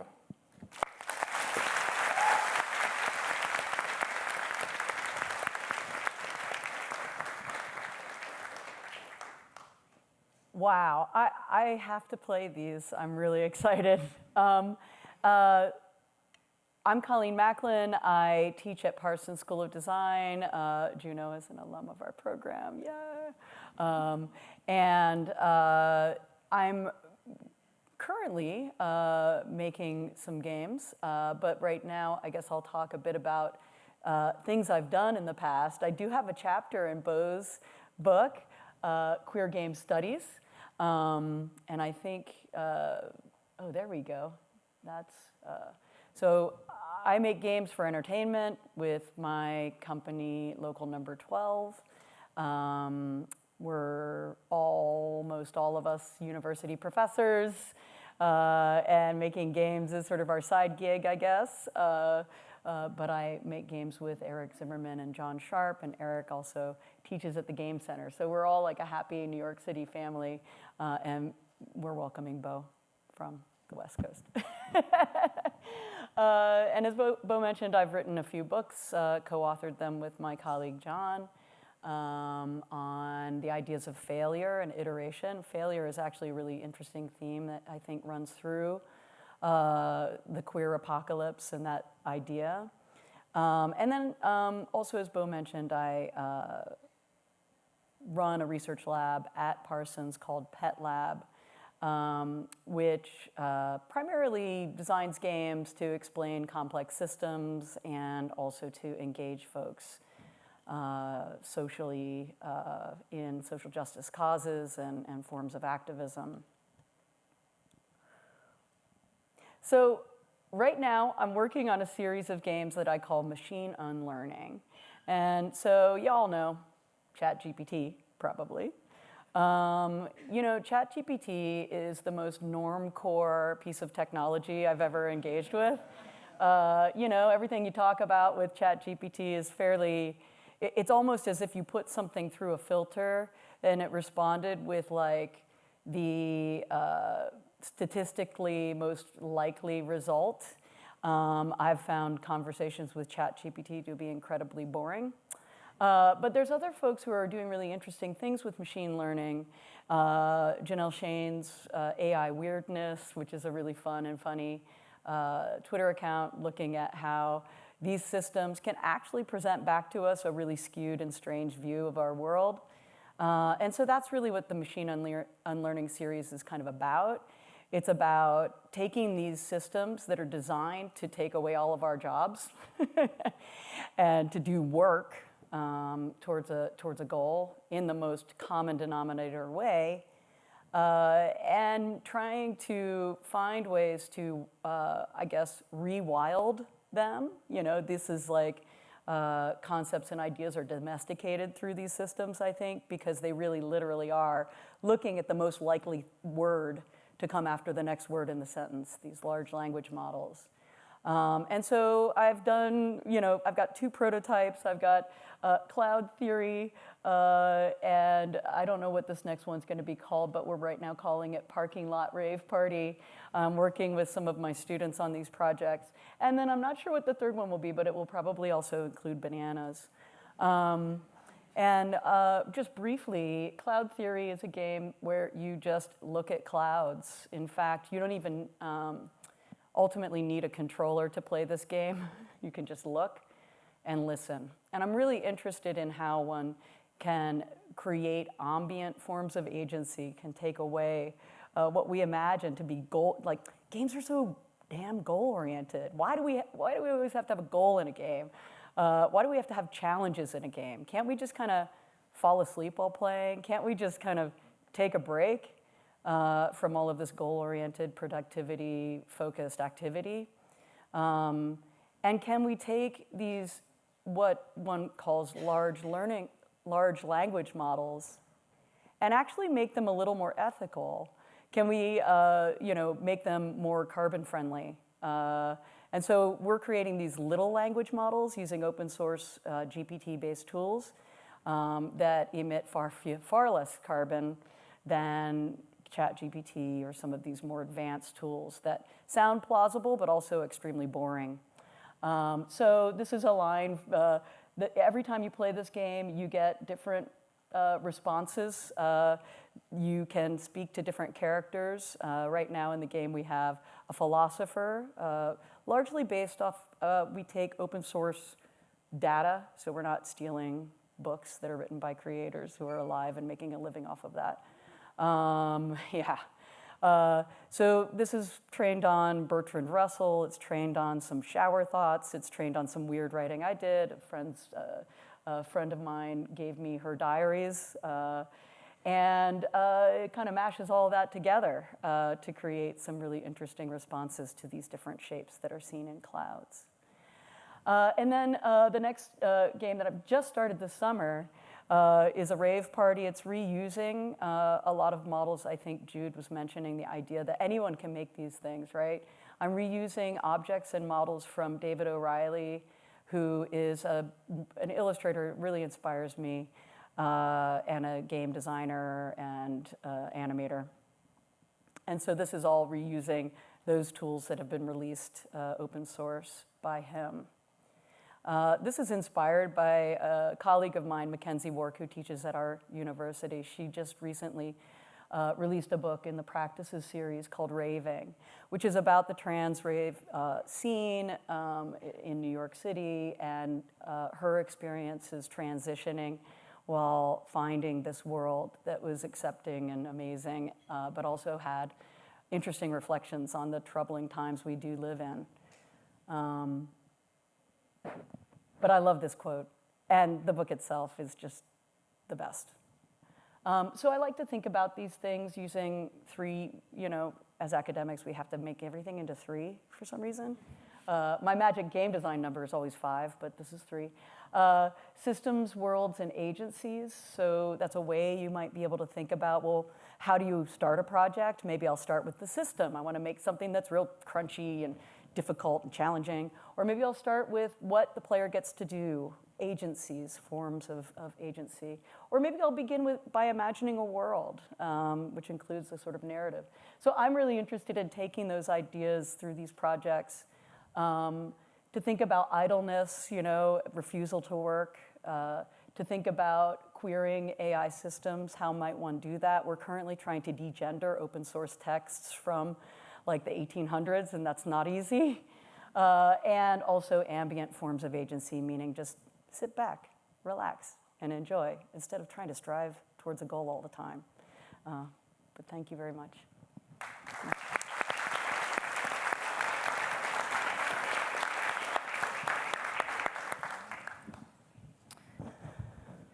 Okay, thanks everyone for those wonderful presentations. So we're going to shift now to the part of the panel where we have a kind of group conversation about our work together. So I'm going to start us off with a question. This might be a question that you found yourselves asking over the last few years, or maybe people asked you this. I know people ask me this a lot, which is, in this moment, historically that can feel apocalyptic in lots of different ways. And I really appreciate you bringing up, in other contexts too, in other cultural and national contexts, why make games? And I know a lot of folks in the pandemic went through this existential crisis themselves as game makers. Why do we do this now? And especially as queer folks. So I wonder if you could speak to that. Why do you make games in this present moment? Anyone want to start? I could start. So I think we should make games because the world is burning. I think it's really important. I think that without our voices as queer people, without that in the public, then we cannot survive. I think that queer identities cannot survive without those voices. And so we see politicians kind of capitalizing on that, recognizing that queer survival and queer reproduction, to be a little provocative, depends on those voices being out there. And so you see things like Don't Say Gay, you see them going after children. And so I think that it's really important to do that while we can, because in a few years we may have a situation like we have in Russia where there are laws against promoting homosexuality and things like that. So I think it's vital that we actually make games while we can, to speak out while we can, to get those in front of other people. And so, I think that we as a community are obviously fatigued by Bury Our Gays and, all of these kind of focus on negativity and things like that. But I think it's important to recognize that those kinds of things are often a building block towards, things that come with more nuance and things that can emphasize things like queer joy and stuff like that. And so I think it was Randall Park who directed Shortcomings, who talks about how it was important for, Shortcomings depicts nuanced Asian American characters. And so he said it was important for the presence of a TV show like Fresh Off the Boat for something like Beef to happen, which has a lot more nuance and it's not so much from the outside. And so I think it's important to take those steps, even if it's, whatever we can right now, while we can, use that fire as fuel. And yeah. Heck yeah. I mean, I think, it's so important to remember that lives are in the balance here. They're in danger here in this country. And that games are, I think, a fantastic way to share experiences and to communicate ways of being. And I think Jack Halberstam in The Queer Art of Failure looks at Pixar films as a space where queerness and anti-capitalist ideas are explored under the surface, I guess. And I'm just really interested in how games can provide a space for messages that isn't always detected by everyone. In a way, it's like a special language that we have. And then also, I make games because I like the other people that make them. I just really like to spend time. If I'm gonna have to work for a living, I'm gonna wanna work with people like this and people that I really enjoy talking to and being friends with. I mean, I think that's a really important thing to do in your life, is to surround yourself with community. Yeah, I believe that making games really is all about community. You think about, like when you were talking about your game, I've absolutely experienced that before as well, eyes on you. And when you're in that moment and you're experiencing it, you feel so totally alone.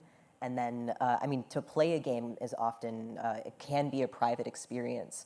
So to be able to, sit in your room, open up itch.io or something and find such an experience that really deeply resonates with you, and to not feel the pressure of even having, if you're overwhelmed, you don't have to talk about it. You get to just see that there is somebody out there. You get to literally see through their eyes and realize that you're not alone, but you also have the potential to create things like that as well. Thanks. Yeah, I was going to ask you about how your games build worlds, but I think you're talking about community, and I think there's world building that happens there too when you build community in games and through games and around games.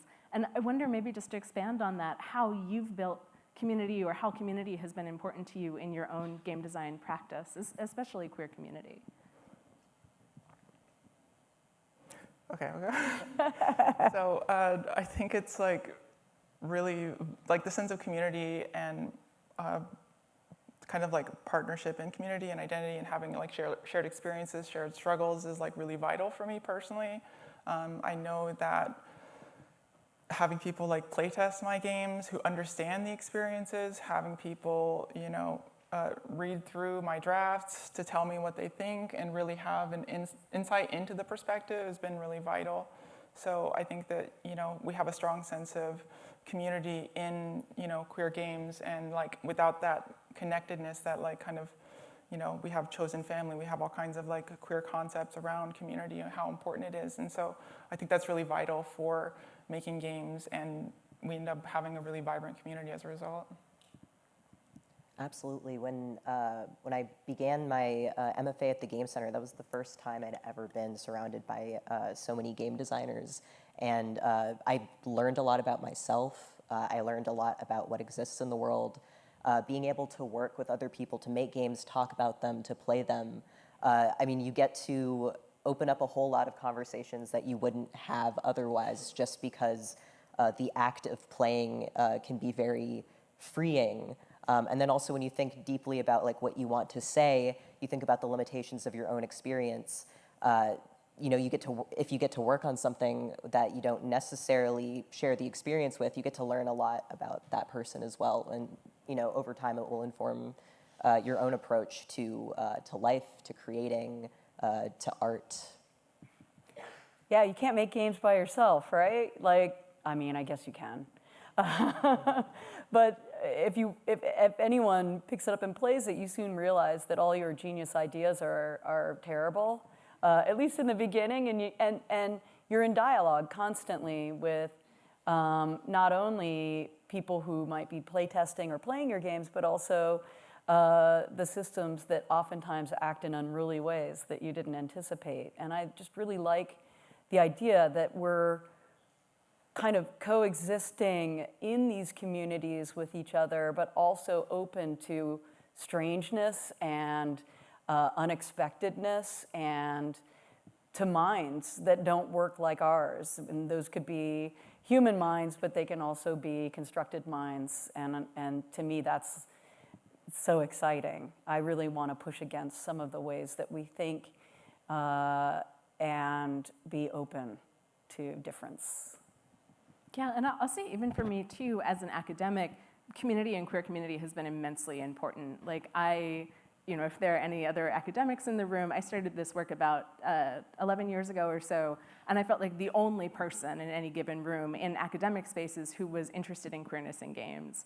And working on a conference, which was called the Queerness in Games Conference, which ran from 2011 to 2018, deeply changed my life, because it would bring together hundreds of queer academics, but also designers and activists and artists, and just being in a space where we would like take over a building for a weekend, entirely surrounded by fellow queer folks who were deeply invested in games, like showed me that there were people who this work was for and people who could support it. So it's absolutely changed the course of my career and my personal life.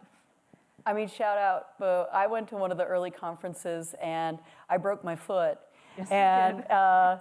you know, it was the best experience I ever had, having broken my foot. I was laid up, you know, and I couldn't come to the conference, but everyone brought me food.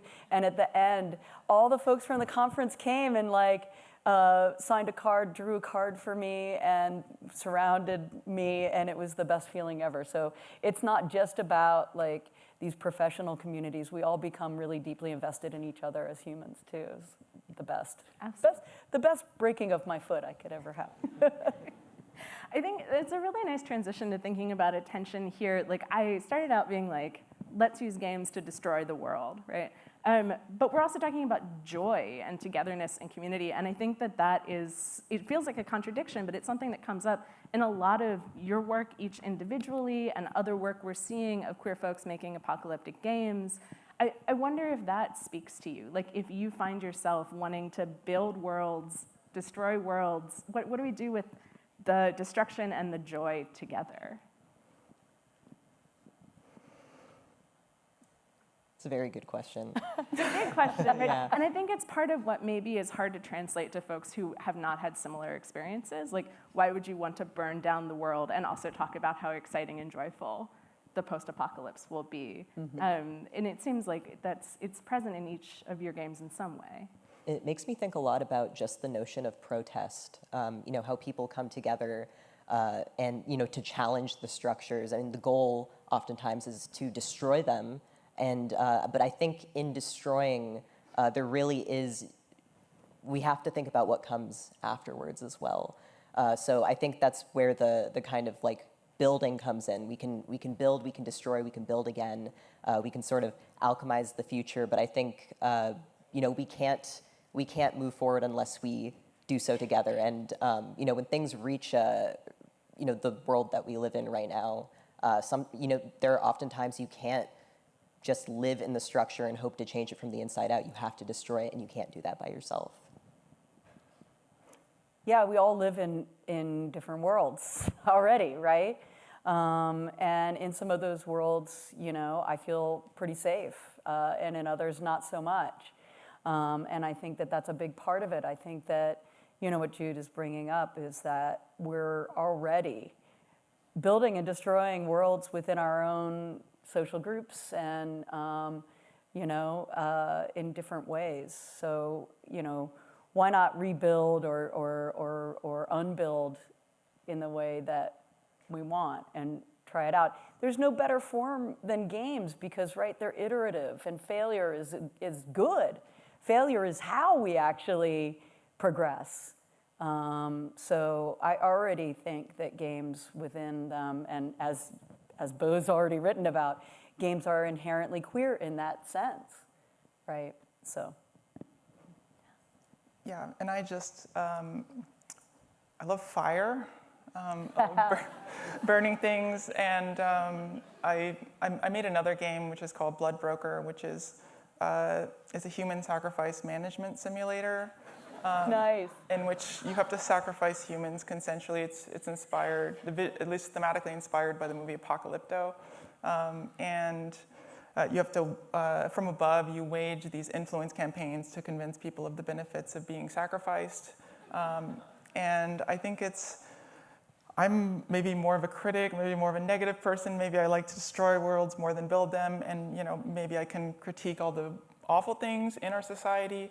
And hopefully someone will play that, it'll resonate with them, and maybe they're more of a creator, a visionary, someone who is less fire-focused and can actually come up with something better or a solution to some of the problems we have in our society. So yeah, fire is fun. I like to destroy things. Maybe things will be built as a result, I don't know. Yeah, I really love how this idea of building worlds and destroying them is different across your work, right? Thinking about how, Jude, your game, you've built a city, but then you also glitch through the walls of the city, right? You're kind of breaking the limits of the game. And I wonder about clouds too, right? Clouds are kind of a whole world above us, but then they dissipate and go away. I wonder if this speaks to you. Like, do you find joy in that act of destroying the worlds that you're building through your games? Aside from setting them on fire, which I love. I mean, I really want to make games that make no sense. Like, to me, destroying meaning is part of the activity of destroying worlds. Like, we make sense of the world. Like, sense making is part of that.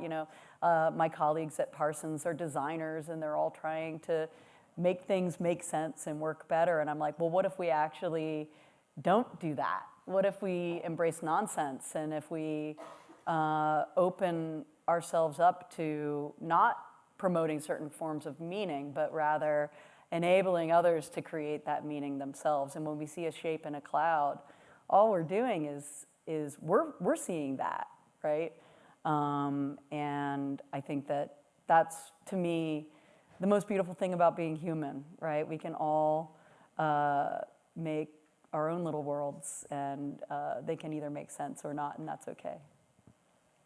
Yeah, it's so interesting to hear your perspective on that, because I feel like the way that we approach our work is kind of two sides of the same coin, which is when I started working on my game, I was really inspired by The Watermelon Woman by Cheryl Dunye, which was, creating history, feeling like there's something missing, and doing the research and imagining, like really imagining what it would be like to be, to be a Black woman actress who's also a lesbian, and the beginning of actors really picking up in the U.S.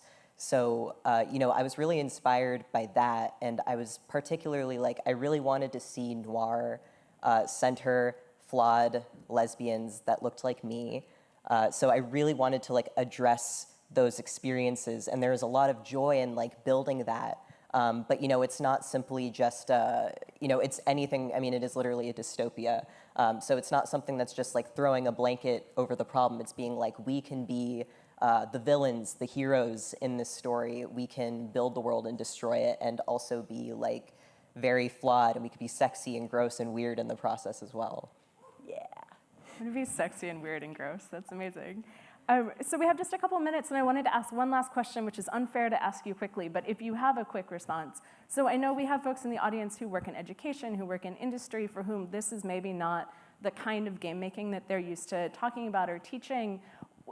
Do you have anything that you'd like to put in people's ears, any kind of takeaway message for them if they are teaching folks to make games or putting funding towards games? What should they take from this? Don't try to define games. Stop it. I'm an elder here, and I came up at the time when everyone was trying to define what a game is, and I think that can be used to exclude. And I would say be good with things not being games, but even though they're games. Yeah, really, you took the words out of my mouth. Yeah, no, really. I think the most fun I've had making games is, accepting that there are things that I don't understand and maybe shouldn't, and really leaning into that. So, leaning into things that are strange and non-traditional, and just making sense of it for yourself, not trying to meet some sort of expectation of what it should be. And I'm going to echo that as well.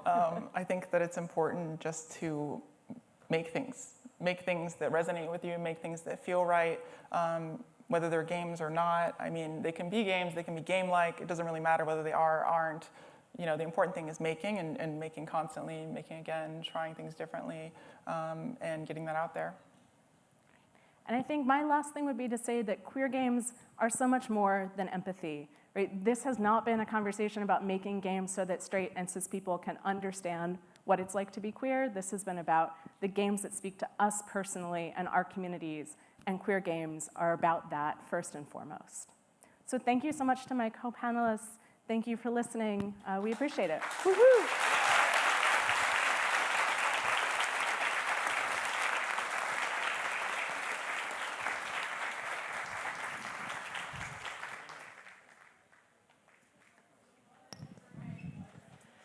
At this time, we will take a short break. Please come back to the theater in 10 minutes for the continuation of our program.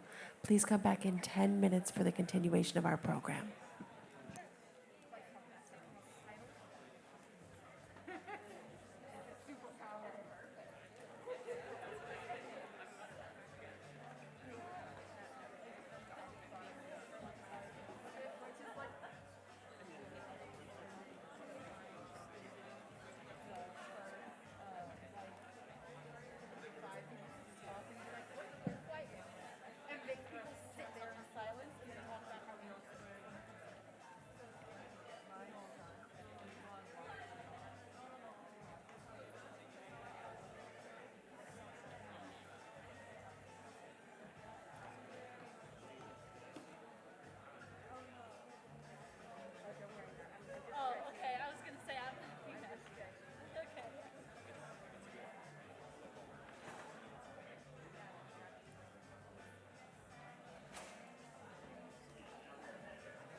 Please make your way back to the theater. The program is about to resume. Please make your way back to the theater. The program is about to resume.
Good morning, Games for Change. My name is Devin Young. I'm Games for Change's new Chief Creative and Strategy Officer.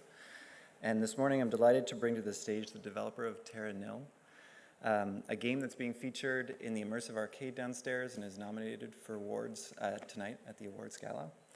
And so Dominik Gawlowski, Jonathan Hao-Yoon, and Sam Alfred, the developers of Free Lives, will be joined by John Fashon, game producer for Netflix, for a conversation around the process of developing the game. Please enjoy.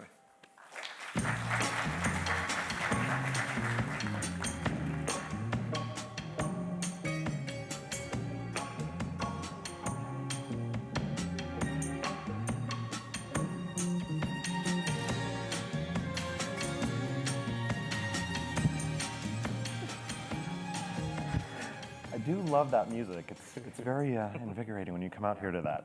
Yep. Well, good morning, everyone. My name is John Fashon. Pronouns are he, him. And I am a producer at Netflix Games on the external games team. And today with us, we have Sam Alfred, Dominique Gavlovsky and Jonathan Halyoun from Free Lives, and we're going to be talking to you about Terra Nil today.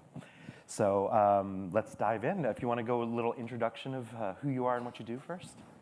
I'm Sam. I was the lead designer on Terra Nil. I'm Dominique. I'm the managing director of Free Lives. I'm Jonathan. I was the lead artist on Terra Nil. Welcome. Thank you for joining us. And they've come all the way from South Africa today, so if we can give them a round of applause for that. Now, if you don't know, Terra Nil is actually a reverse city builder game. So rather than building up a city, you're restoring a wasteland to a pristine environment. It's actually available down in the arcade to play today if you haven't played it yet, but it's also available on Steam and Netflix games. And if you're using it on Netflix games, you can use it on your mobile device. Yeah, so let's dive in. Sorry about that. Let me get my notes up real quick. Oop. Cool. So Terra Nil was a bit of a departure from what Free Lives typically does. So if you're not aware, Free Lives is known for games like Broforce and another fun one called Genital Jousting. That's a good one. So what was the inspiration behind the concept of Terra Nil, and at what point in the process did you decide to incorporate real-world sustainability issues? Free Lives has an interesting way of working where we have a whole lot of different teams at our studio, and the teams are kind of self-determining. And Terra Nil was started from a game jam, and we wanted to make a game that was taking inspiration from strategy games and city builders, but was about building nature instead of building cities. So that very early version of Terra Nil was very explicitly that. And you had this core gameplay loop, and your goal was to build nature rather than to increase population or increase currency or anything like that. But pretty quickly we realized that because we were making such a significant departure from traditional strategy games, we couldn't use many of the mainstays of the genre or the common practices in the design. And that left us in the lurch a little bit. We had to come up with another source of inspiration.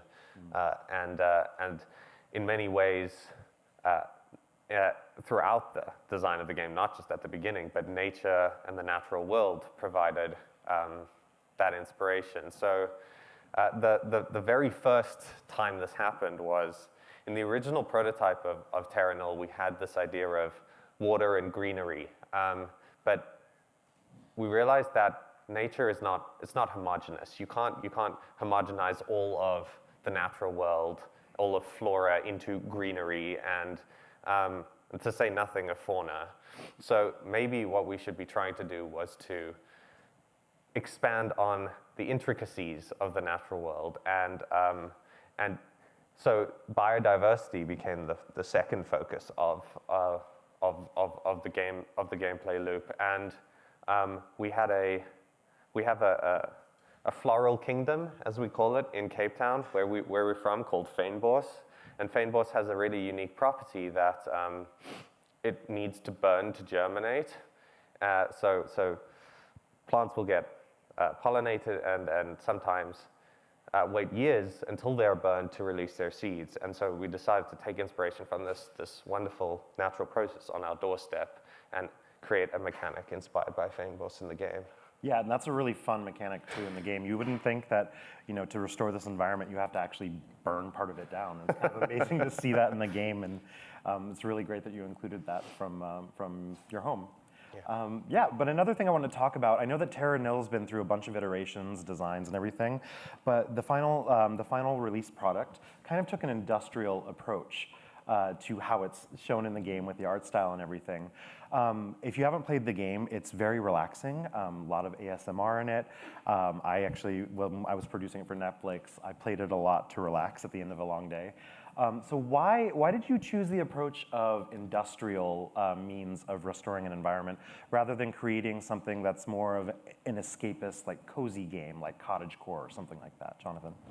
Yeah, I originally did take a cozy game cottagecore approach, and I actually really like a lot of those designs still. But when we tested it with our players, we had the pixel art prototype that had a more industrial feel. And then we had my shiny new art, and the response was kind of mixed. And one of the players wrote a very, very well-reasoned blog post about it, about how climate change is this industrial-sized problem, and that to solve it requires industrial-sized solutions. And so that if we tried to show that there's this sort of cozy cottagecore aesthetic, it would make it more about individual responsibility, which seems like a bit of a red herring. And so that resonated a lot with them. And I was like, oh, okay, that makes sense to me too. I guess I'll pack away my nice cozy buildings. But then we kept the cozy aesthetic for the environment. We wanted that to be lush.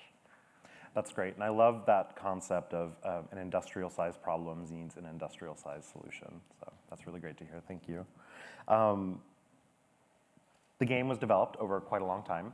It started before the pandemic, continued during the pandemic, and it was released this year. Just curious, Jonathan, I know we had chatted about this before, but what inspired you to work on this game? Yeah, so I was already having a lot of climate anxiety. I felt really helpless. And here I am making video games, and what is there that I can do about anything?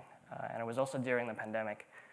So there was just compounded anxiety, and I felt I felt really useless.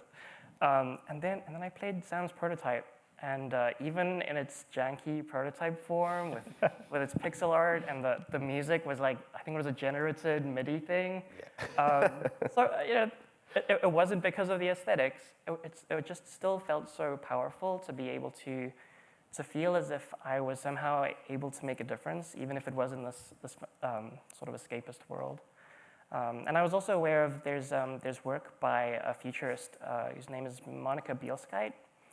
She writes about something she calls protopian futures, and it's about how she saw how there was just so much dystopian work in the world, and that it was almost forcing a lot of our thinking into assuming that a dystopian future was going to exist.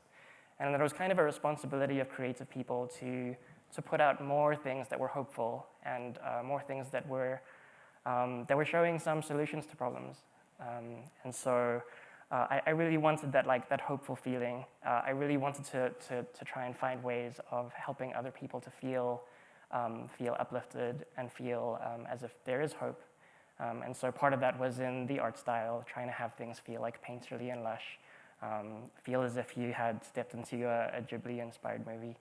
And then some of that was through musical choices, to have really hopeful music, to have sound effects that are physically based or physically inspired. So if you're panning around this world, you hear the little croaks of frogs and waterfalls and the rumble of thunder before it rains. So these are all things that we wanted to do to try and help people to relieve their anxiety and to be able to find ways to go back to being useful people instead of scared. Yeah, we get questions all the time about what happened. Why is the world like this? Like, what is the story? And we even had discussions in the beginning of the development about do we expand on that? And for us, it was more important to talk about the future and give our players a sense of agency and the ability to do something than it was to browbeat them with, oh, this is what went wrong, or exactly. Yeah, I think that's a really great way to approach this and inspire people to do change in their everyday lives, right? Like, we already know that the world is a very rough place right now for many reasons, not just environmental. And I think if you were to provide that backstory, it might overwhelm the player. And if the goal is really to kind of ease some of that climate anxiety and inspire people to do change in their lives, I think you accomplished it by not providing that backstory. Yeah. And then and then another thing that you mentioned too about the music before we go on to some of the production type stuff, you mentioned the music in it, and one of the things I love about this game is contextually in certain points the music will change, and just Was that something difficult to implement, or was that, was it relatively? So it was something that we wanted to do. Our initial thing was that we're starting from a desolate wasteland. Let's have desolate music. Yeah. And so we asked our composer. He's a French composer named Maidan. He composed the first track for the wasteland, and then we tested it with our colleagues. And some of them were just like, "This is so depressing. Like, I don't actually want to play anymore." Yeah. And so we realized, okay, we have to tone some of that back. Across the board, the music is hopeful, but that when you start in the wasteland, it's more subdued. It feels empty, but not depressing. And that as you continue playing, we'd start layering other tracks over. There's a whole music system that we wrote that tries to queue up the right tracks for different scenarios. It had to undergo some iterations too, as everything in games do. But we're quite happy with the result. Yeah, it's really amazing music. I'd love to hear, just the soundtrack on repeat. Yeah, I'd love to shift over to some production type stuff and to kind of talk about some of the things you did with the team, Dominique. During development, I know that you partnered with the Endangered Wildlife Trust, and you did that to kind of learn a little bit more about what you were using as inspiration in the game. Can you tell us a little bit about that partnership and some of the things you've learned? Yeah, I mean, I think the main thing was that when we started development on the game, we really wanted whatever revenue the game produced, a portion of that to be donated to an entity that's actually making a difference. In line with the whole idea that, we're these individuals, we work at a game studio feeling quite crippled about how much of an impact can we actually make. Rather support people who do this for a living and who are the experts in making a difference. But we had some criteria we wanted met. One was non-governmental, non-profit, worked in renewable energy, worked in habitat preservation, understood biodiversity. This sort of the way the game is quite holistic in its approach to how you restore the wasteland to a thriving ecosystem.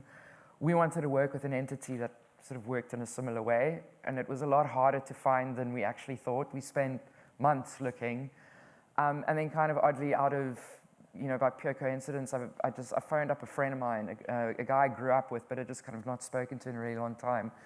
But he's a pretty big deal conservationist. So he's a recipient of the Whittlers Award by Princess Anne.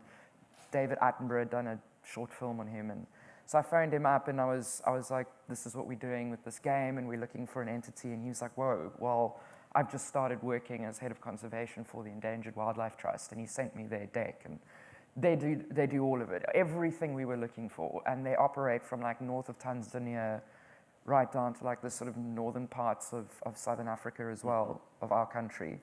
And they deal in rural community education, livestock education, co-development with solar farms, because, a lot of these renewable companies, they come in and they just like lay down solar panels and don't really give any mind to, are they interfering with birds' migratory paths or any nesting grounds and breeding grounds of different types of species within, that biome. They don't, so they work now with these companies, do the research for them, and then give them advice and procure land that will be the best place to put wind turbines, to put solar panels. And then they also work in habitat preservation, biodiversity, and endangered species protection.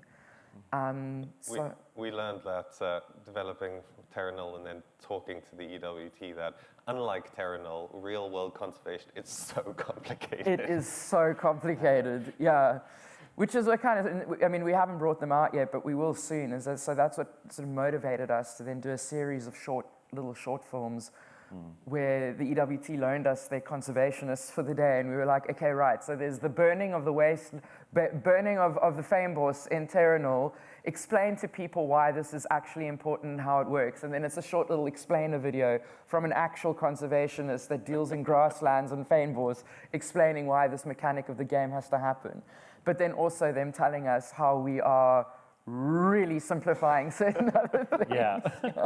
Yeah, well, and it's great to kind of hear those differences between real life and, the heightened reality of the game. But just as you're talking, like, it's still that concept of burning something down to renew it. Like, I think we can apply that in our lives almost. Like, sometimes, you know, you're feeling down, you're feeling anxious about the world, and you just realize, I need to start over. And, you know, you don't obviously want to burn yourself down, right? But you can kind of use that as a way to, like, spin it to the positive and think about how you can take action. So kind of talking about that, and this can be to anyone, maybe Dominique if you want to start, but what do you hope to inspire real world action from people who play the game? I mean, I think, you know, as you know, John was saying earlier, it's like that weight of the feeling that you're personally responsible for solving this problem. It's not going to happen, you know. You know, when we were discussing amongst ourselves, is that like if you really wanted to do something, it would be who you vote for, who make these larger legislative decisions that would make a real difference. But I think, you know, supporting experts, believing experts when they tell you what needs to happen, and you know, whether it be donating your time or money or information, I think that's basically what you can do. Anything to add? I guess with Terra Nil, it's not an educational game per se. Yeah. It has loads of elements that were drawn from real life conservation inspiration, but as Dom's already said, we oversimplified things in many cases. But I guess what we would hope is that Terra Nil has the effect on our players that they want to go and read further. They want to be inspired. They want to realize that, hey, maybe there's something here that I could be interested in. Maybe there's a career here for me. Maybe I can learn more deeply. That's great. And you know, when I was working on the game to come out on our platform, I actually did do a little bit of looking into things because you've included so much of your homeland, South Africa, in the game. Like, I'm probably going to butcher this pronunciation, apologies, but Fynbos, right? Like, I didn't know what that was. And Fynbos. Fynbos, sorry. Yeah, so kind of wrapping it up here, I just wanted to talk a little bit more about sustainability in terms of human sustainability, because sustainability means a lot in the environment, but how does that translate into sustainability for game development and just putting all of your soul and effort into this, Dominique? Yeah, well, I mean, I think that's something that Free Lives is very acutely aware of, is the treatment of their employees. You know, so for example, you know, after Terra Nil wrapped development, we were like, guys, go on holiday, go find your souls, go reconnect with your families, you know, and giving them the time that they need to do that. Very frustrating for our players. Yeah, but that's the thing, is that, you know, the fans are like, what's happening now? What's going? We're like, they're on holiday. We will reply to you when they get back, and they are feeling, you know, good and happy to be back at work. You know, we have big attention to wellness within the studio. You know, so we have a chef that cooks everybody a healthy meal every single day. If you want to go on leave, go on leave. You know, don't feel like, oh, you got to count, like, do I get this? It's like, if you need a break, take a break. Yoga classes. We have yoga classes, we have art classes. If you're feeling like you need some help with your mental health, you know, the company will more than happily pay for you to go and see somebody. It's like, we really want to look after the people that work there, because that is sustainable work practice. A burnt out team is not worth anything to anybody, you know, and you want people to feel joy in their work and look forward to coming to work, especially if it's a creative endeavor that you're collectively undertaking as a team. Yeah, that's beautiful. And you know, working in the games industry myself for 10 years now, that I love to hear studios that do that really put, you know, your team's health first, because it really shows in the game if you're just burnt out and crunching all the time. But that's about it for our time. Wrapping up, though, I'd just love to say thank you so much to you, the entire Free Lives team, our wonderful partners at Devolver Digital, and thank you for joining us today. We are down at the arcade down below, and after the talk, Sam, Dominique, and Jonathan will be down there for a little bit. If you have any questions that you'd like to go ask them, either about the game or about what they learned along the way, they'll be more than happy to catch up with you down there. Thank you again for the time, and thank you for having us. Thank you.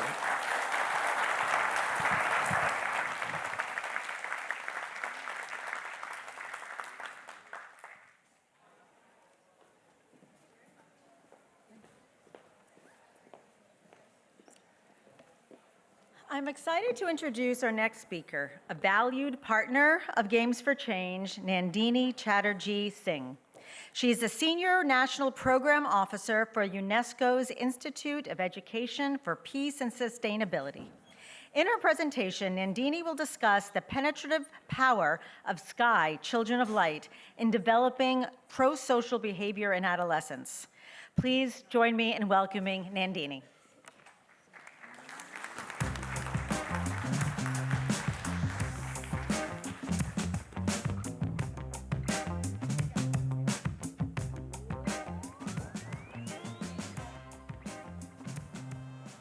So given that I got a 10-minute slot, I changed around the abstract a little bit and want to talk to you a little more about what the Institute does, okay?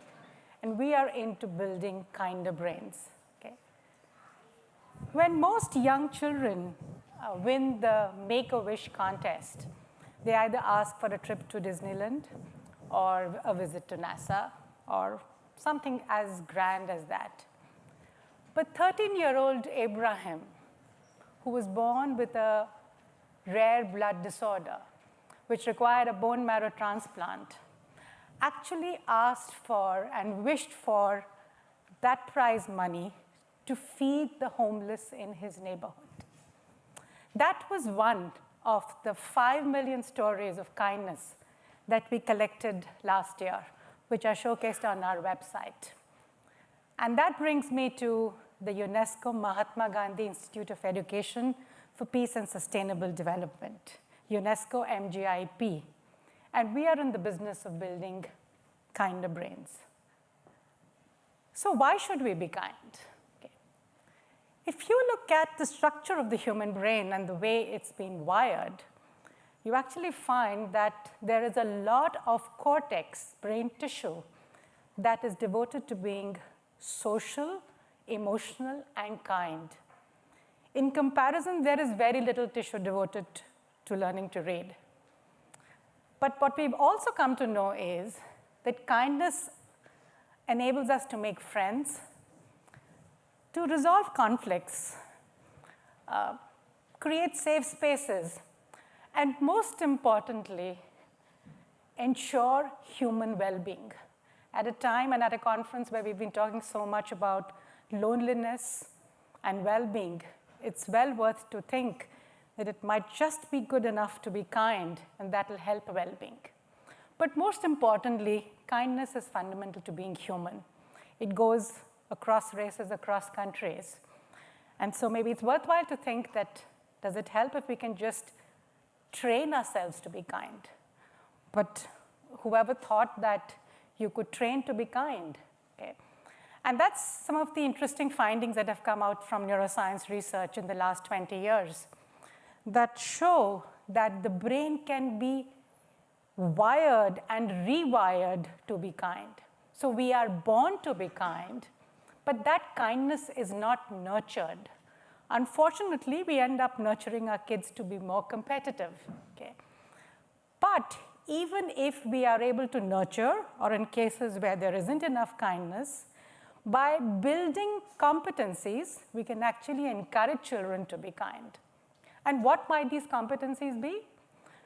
They belong to various social and emotional skills, which at MGIP, we put under a framework called the EMC Square framework, where we focus on building empathy, mindfulness, compassion, and critical inquiry, okay?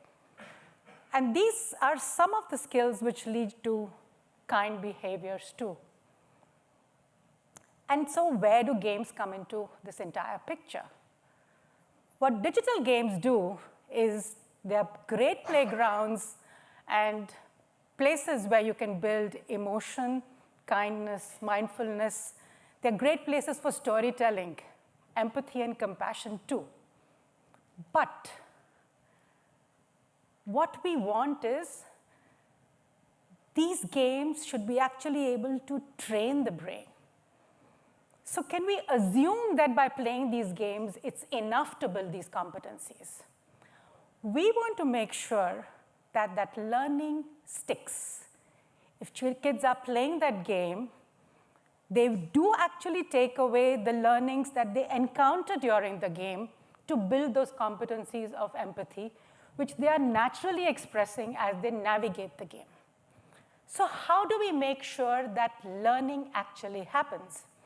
And I know we talk a lot about educational games, but this is where we try and do things a little differently.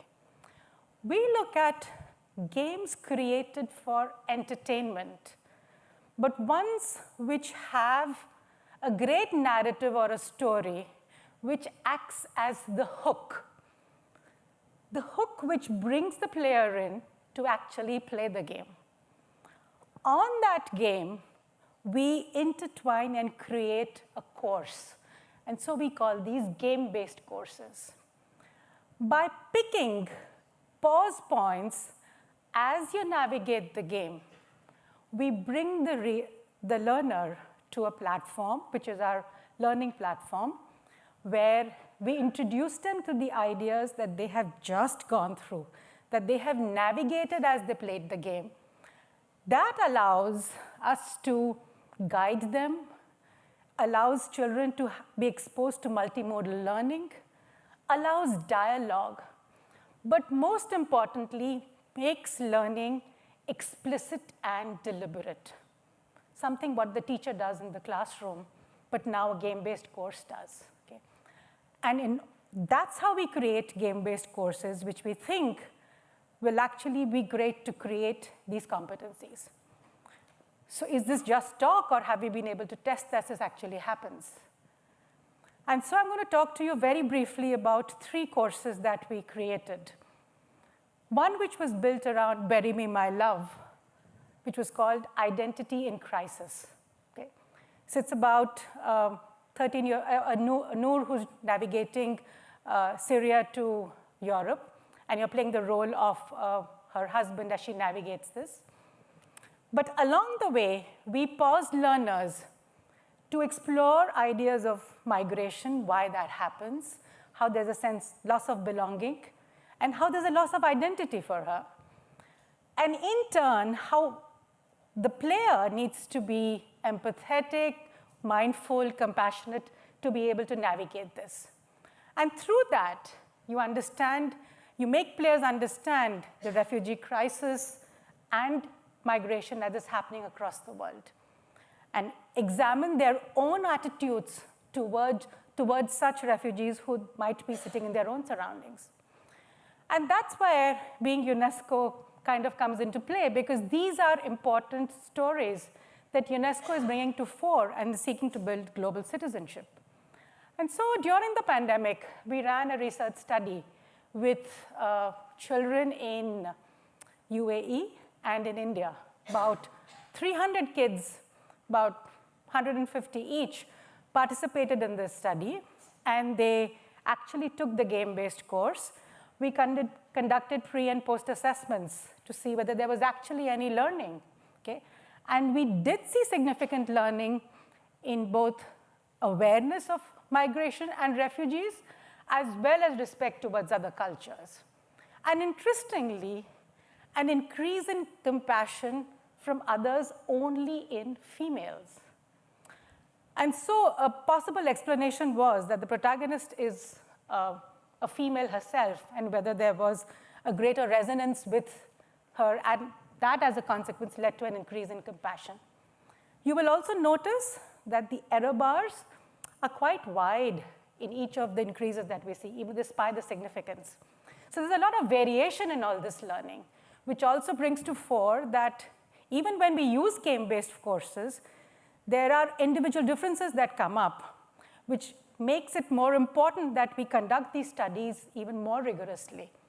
But it opened up for the first time a window where you can actually have games in the classroom facilitated by a teacher to bring in and discuss ideas about civic understanding as well as social and emotional learning.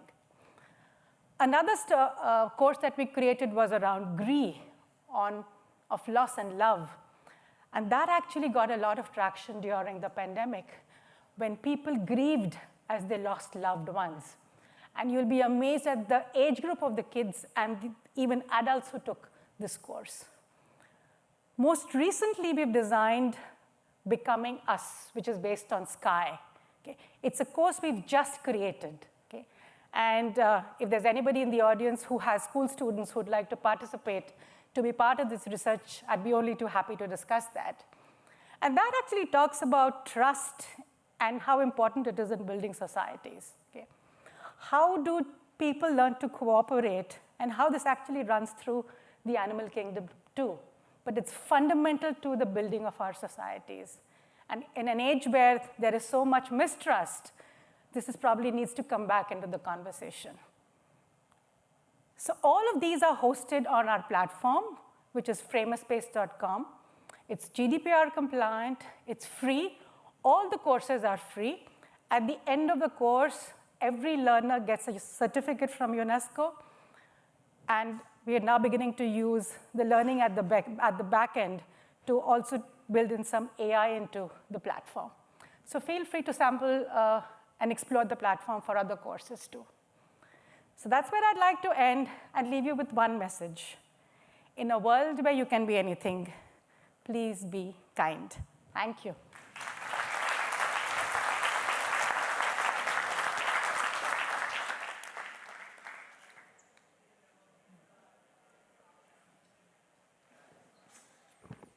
All right. Please join me in welcoming Head of Social Impact at Riot Games, Jeff Pearl, back to the stage as he discusses how his company utilizes the United Nations Sustainable Development Goals to inform overall impact strategy and fundraising efforts in support of cause areas that appeal to their global player audience. Here's Jeffrey.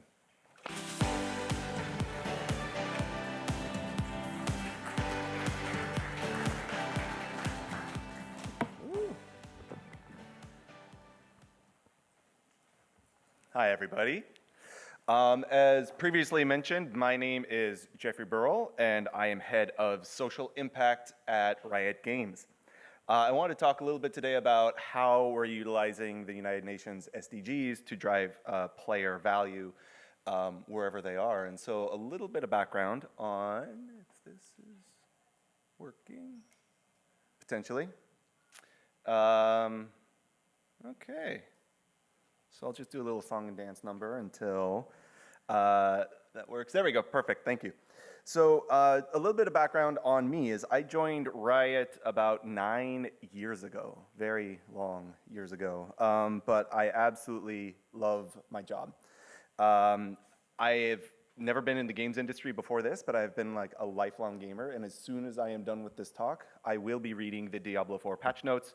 So if you have any way to condense that for me, I hear they are quite long. And as I said, I really love my job because we're able to have the unique privilege, my team and I, to touch all parts of the company. Not just with the games itself, but with esports, with other forms of entertainment, with our community, and we're also able to do that globally. And so I'm here to talk about how some of our values-based approach can really drive meaningful impact, not only, like I said, with the communities that we serve. We're in about 26, 27 now, regions around the world, but also how we can serve the players. And so prior to Riot, I was at the Gates Foundation in Seattle, and during that time, I really understand the importance of both understanding the problem that you're trying to solve, but then even more importantly, on who you're trying to solve it for. So I'm going to walk you through a little bit on what I'm calling an outside-in strategy. And as some of you may know, our company goal is to become the most player-focused game company in the world. And that extends both in and out of the game. And I think everybody here can agree that without a very core, dedicated, very passionate, and yes, sometimes opinionated group of players, none of us would be at this conference. The power of our players and the global community is something that only other industries could dream about. So when I joined Riot, I was asked to create a very player-centric approach. How can we serve our communities in ways that matter to them? And so I stared at a whiteboard for about 5 months, just waiting for inspiration to strike any day now. And then I started to really dive into some of the great research that we've all been exposed to here at this conference already, and really deeply starting to understand how and why video games can have a unique and meaningful impact directly in the lives of our players and how we can move that needle. And so we came up with our social impact pillars. These are areas that we think, after a lot of research, we could actually have unique and meaningful impact into the world. And as you can see, we have education, citizenship, opportunity, and our latest one is sustainability. And it's not on the slide, but each of these have various sub-goals, theories of change, associated budgets, portfolio analysis, all the glorious documentation you could want. But I'm going to save you from all that today. But this is still what I would call an inside-out approach. This is taking what we care about and wanting to engage with the world on the issues that we think are meaningful and resonant. And yes, there's a strong space for this. This is where most, and I think how a lot of companies should show up and engage with the world. We can't be everything to everybody. But there's always a question in the back of my mind, which was, what's the other road? What's the path that we don't travel? We know what we care about very well, but what do our players care about? How do we engage them on these issues? And then, to make matters worse, is how do we do this globally? Because, as you can imagine, talking about values across cultures and across regions is particularly difficult. Because what matters to us here in New York is very different than those in Brazil versus Japan versus the Middle East. And so how do we start to engage and understand on that? And what insights are we missing? And where would we even begin?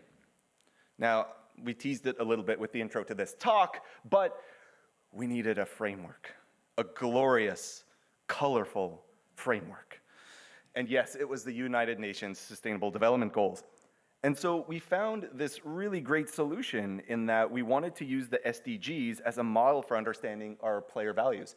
And we really wanted to know what they cared about and why, and in particular, how we could engage with them on these issues locally. And so it allowed us a way to communicate across borders and across languages to develop a common language with what our players are caring about and on areas that are doing good in the world. And so here's a refresher to anyone who could use one, this is the United Nations Sustainable Development Goals. It's essentially, as I heard earlier today, the world's to-do list. We're about halfway there. There's still a lot of progress to be done. So please look into these if you haven't already, because there's some amazing work being done that we can all support. And we found that these SDGs were not only broad enough to be used globally, but also specific enough that we could hone in on what particular issues mattered in each of the regions that we are in. And once we had this, then we're like, well, how do we then start to understand how our players relate to them? What do we even do? How do you start to engage with this? And it might not have been the most robust strategy, but we decided to ask them and see if they would tell us. And so let's dive into some of the research. Look at my glorious methodology. For those of you who have doubled into statistics or dipped your toes, here's a little bit about what, who, and how we started to engage. And we surveyed players all over the world and used this data to understand, like I said, how they're starting to identify these issues in their own regions. And this created really deep ways for us to understand that hyper-local impact is different per region than on a global level. Because what we might think about here when we talk about some of those higher level ideas could show up very differently in all of these regions. And so we didn't want to just pick one issue and push it out to them. We wanted to engage with them and see where these trends were developing over time. So without further ado, behold, data. This is some of the data from our 2 previous surveys. We did one in 2019, 2021, and we're looking to do a refresh very soon. And these were the top results across the globe. You can see quality education and job training is #1 year over year. And so this was very important globally. We had good health and mental well-being show up in the top 2 again over our last 2 years. No poverty, inclusive and sustainable employment opportunities, strong human rights, gender equality, and so on. But I have one very major caveat with all of you, in that this is our data for our population. Your mileage may vary, given the genre, given who you're engaging with, given your own particular players. Don't take this as all value for what players care about globally. It's not. It's only indicative of kind of like our unique audience. So I just needed to clarify that. Please use this, adapt it, do what you will with it, but don't assume that it's a monolith for all gamer culture. But what was really interesting with this was this is what we saw globally, and then we could dive into what we would actually see regionally. And so going back one slide, we saw that quality education and job training was one of the top 3 values globally, but in Brazil, it was massive. This is by far what they really cared about and wanted to engage with. And this was a trend that we saw growing year over year. So in 2016, 17, and 19, we saw that poverty was starting to trend, or that education was their top-rated quality. But in 2017 and 19, we saw a pretty significant jump in no poverty. Now, this is reflective of course, the world that we're in. But this was also pretty indicative of, even though this might be, this might be number 2, it's a growing area, so how could we look to address this in that local market? Continuing on, we can see some of the differences in Europe. So here, my darker bars are Europe West, a lot of the European Western countries.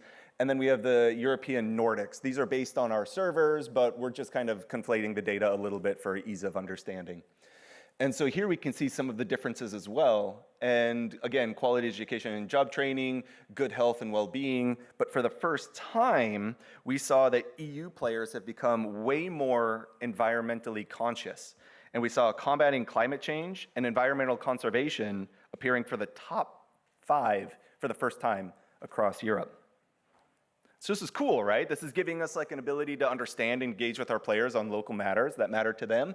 But now we get into the really cool stuff. We've done this for a couple times now, so we know that those categories are so broad, we actually wanted to double click. What do they really mean when we ask them these? And so some of the ones that we see over and over, we decided to ask our players again. Now, when you said health and well-being, what do they really mean? And when we asked them that, we became really surprised, but also then not surprised, is that players overwhelmingly chose mental health as the issue that was most important to them. But what was fascinating for this was that this was global data, even in areas where there was still such a high stigma around it. They weren't willing to talk about it with their parents, they weren't willing to talk about it with their schools or classmates, but for some reason, they were willing to disclose that, yeah, mental health is an issue that I really want to help get addressed. And then when we cross-reference this information with the WHO data and more, we realize that it's not a gamer issue. It's just a young person issue. You know, 90% of the world's young people play some sort of games, and it's not. It's just young people around the world, and they're needing help, and they're needing support. And so this was some of the ideas that we thought we could really lean on. And then the problem was, you know, how do we actually utilize this? So the SDGs have really informed how we can create unique and meaningful impact, hyper-serving our players on these local issues. But it's one thing to then understand this, and it's another to be able to act on it. I absolutely love cheeseburgers, but I cannot have cheeseburgers every day. I have to have a quinoa salad sometimes, according to my wife. But now we have to act on these things. And so how do we actually apply the results? And one campaign that I wanted to share is what we called our Sentinels of Light campaign a few years ago. We actually invited players to submit ideas directly to us on ways that they or local nonprofits are engaging with their local communities on these issues. They had to select some of the SDGs that they were addressing with this, and then would share with us examples, data, stories, video, etc., on ways that either they are engaging with their local communities or they're working with this nonprofit that is. And we were able to select 10 or 30 nonprofits across 18 countries, and I'm very proud we hit all 6 continents. I'm sorry, Antarctica, we will get you next time. And we gave them all a $10,000 general operating support grant. We just wanted to support the great things that they were doing already. We chose 11 cause areas through the SDGs and had over 19,000 player submissions for these local initiatives. We are very, very proud of that because that was a way to also then connect local nonprofits to others in that region that they might not necessarily have known about before.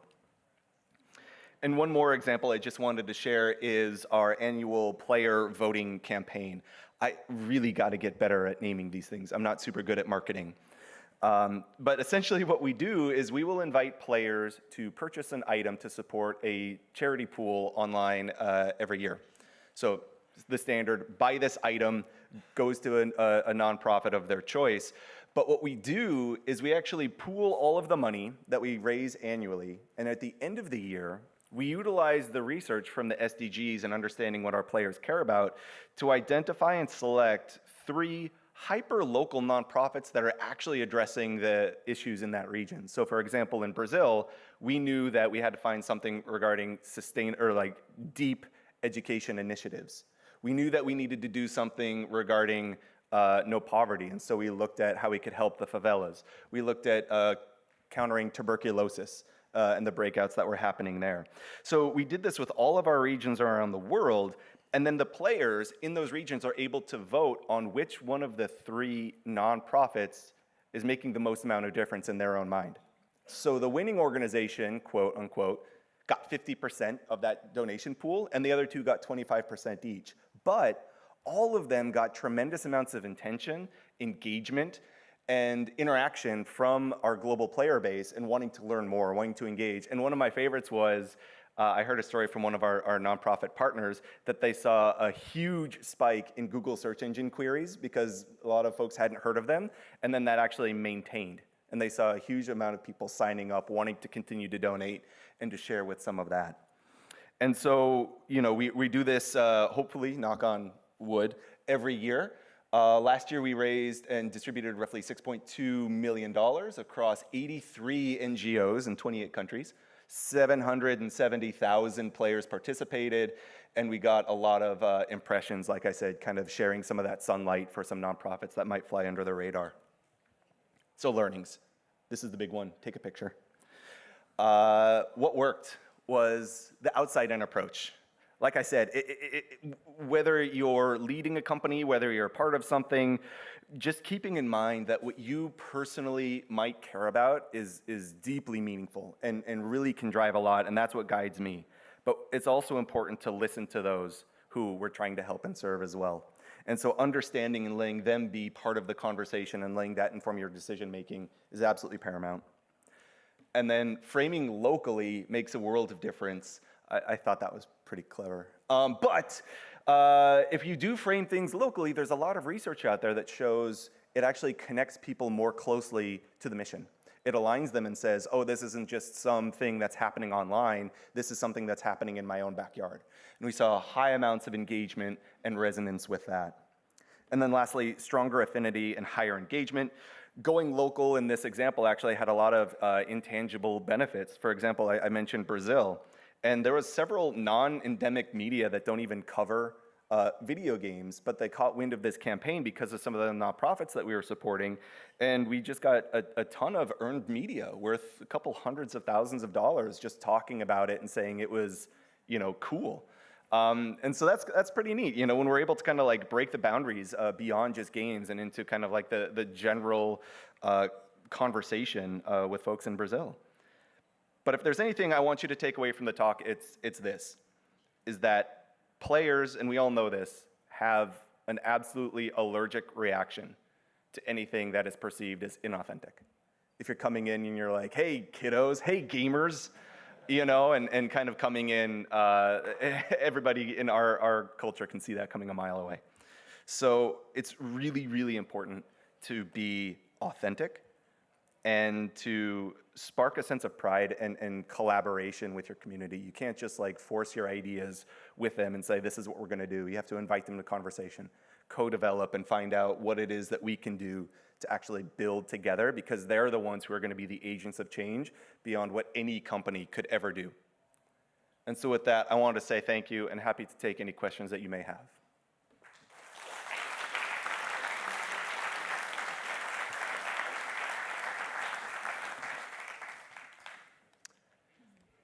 Yeah.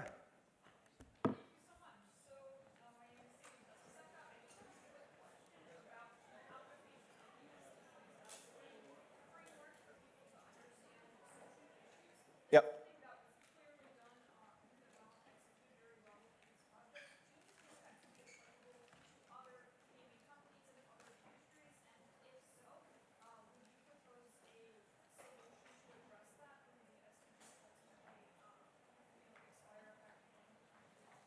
Sure. So the question was, if I'm going to just paraphrase that a little bit, it was, were the SDGs, is this type of research, this type of insight applicable to not only other game studios, but then industries beyond? And then how would that eventually change once the SDGs are sort of towards their goal point in 2030?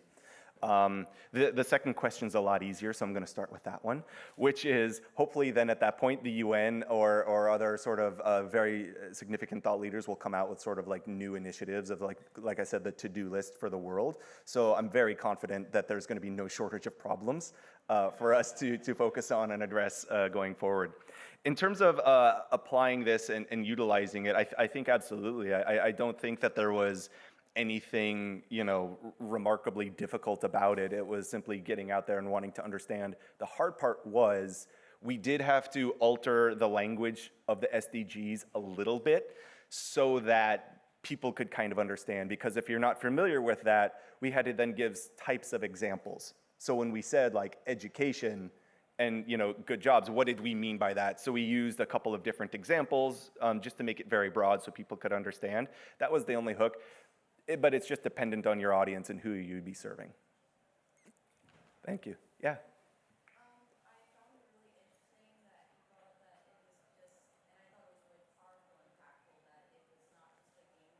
Mm-hmm. Yeah.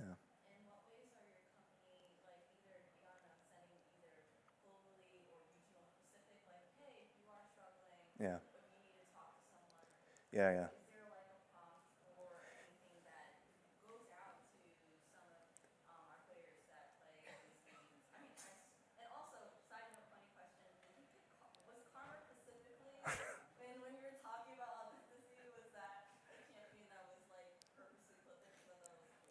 That was, thank you. Maybe. I'm glad you caught that. Yeah, so the question was like, okay, now that we know that mental health is like a very large issue, how can we actually meaningful help? And I'm out of time, so I'm gonna make it quick. But you should check out riotgames.com/mental health. We have some resources up there. But I wanna share also one kind of quick story was, you need to meet people kind of like where they are, and sometimes they don't even know that. And so, like I said, we want to be really natural and authentic and kind of not be overbearing with that, but sort of meet them in the hot moment. So there's two organizations that we really love and work with and supported for a long time. One of them, if you haven't heard of it, is called Take This. And I simply cannot recommend them enough. They have all these resources out there for gamers, for streamers, for content creators and studios. And so we've partnered with them to try and like identify what gaps are missing and how they could support that. The other was with Crisis Text Line. And so what we noticed was we could partner with them, so if a player after a game were to say, hey, I was playing with someone and I'm actually kind of worried about them, or a player themselves would type in and say, I'm really not doing well, we would connect them to a crisis counselor immediately afterwards, like through that. And with that, we've been able to kind of take hundreds of players over the last year from like pretty a hot moment to a cool calm. And personally, I kind of just tear up every time I sort of think about that. So we try and find ways to interact with them and not just say, hey, here's a big thing, but like really providing those behavioral nudges right and where they need it. But I encourage you to check it out and happy to talk more afterwards. I think I'm at time and they're gonna bring the hook. So thank you all so much, appreciate it.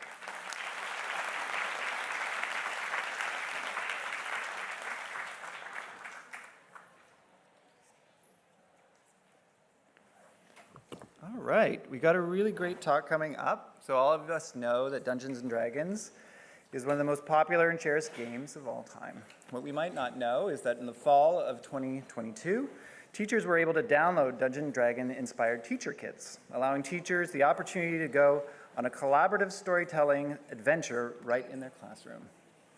The initial results made measured positive impact for over 9 million teachers, students, and families.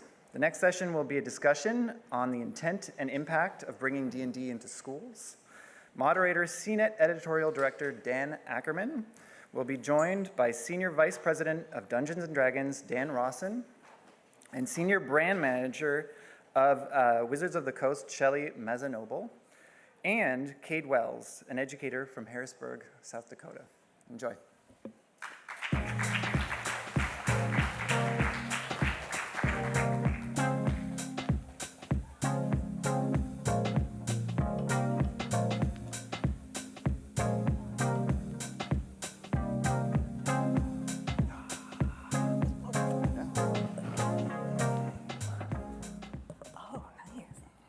Well, okay, everybody. Thank you so much for joining us for this, I think, really fascinating panel. My name is Dan Ackerman, and I am the editor-in-chief of Gizmodo. And I'm very excited to have this very interesting collection of people here on the panel. I'll tell you very briefly who they are and ask them just to give a one-sentence, super quick description of what they do and how they fit into this so we can have a lot of time to talk about Dungeons and Dragons and schools. Next to me right here is Shelley Mazanoble, and just tell me super quickly what you do at D&D and Wizards. I am the Senior Brand Manager for Dungeons and Dragons. Also, I am a 9th level sorceress. Good to know. And Dan Rawson over here. Yeah, thank you. Dan Rawson. I lead Dungeons and Dragons, and I'd argue I have the best job in the world. I would say not a lot of people would argue with you about that. And then over at the end is one of the most fascinating people I think I've met in a long time, Cade Wells. He's an educator. Just give me a line or two about the grades you teach, where you teach, and why you're here today. I teach 7th and 8th grade advanced English now after many years of teaching Title I. The two different demographics has been one of the most interesting things about this journey of using D&D in schools. And we're going to talk a little bit about the difference between those different types of students and how you use D&D in schools in particular and the great success you've had.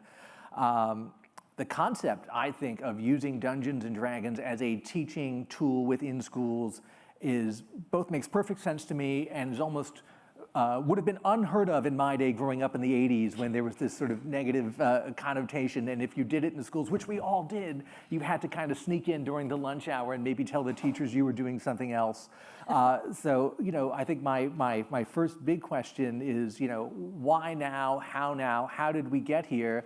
And I'm going to start with Cade, and I'm going to ask you, how did this idea start with you? Where did the germ come from? I know you've been doing it for a long time, not just since the pandemic, but long before that. So just give me a little bit of background as to how this idea came to you and how you first started implementing it. Sure, so I've been implementing D&D in class for 10 years, which is as long as I've been an educator, because I wasn't always an educator, but I've been a lifelong D&D player since I was 10, and the game came to me in the strange way that it seems to come to all people from our generation. It just sort of happened.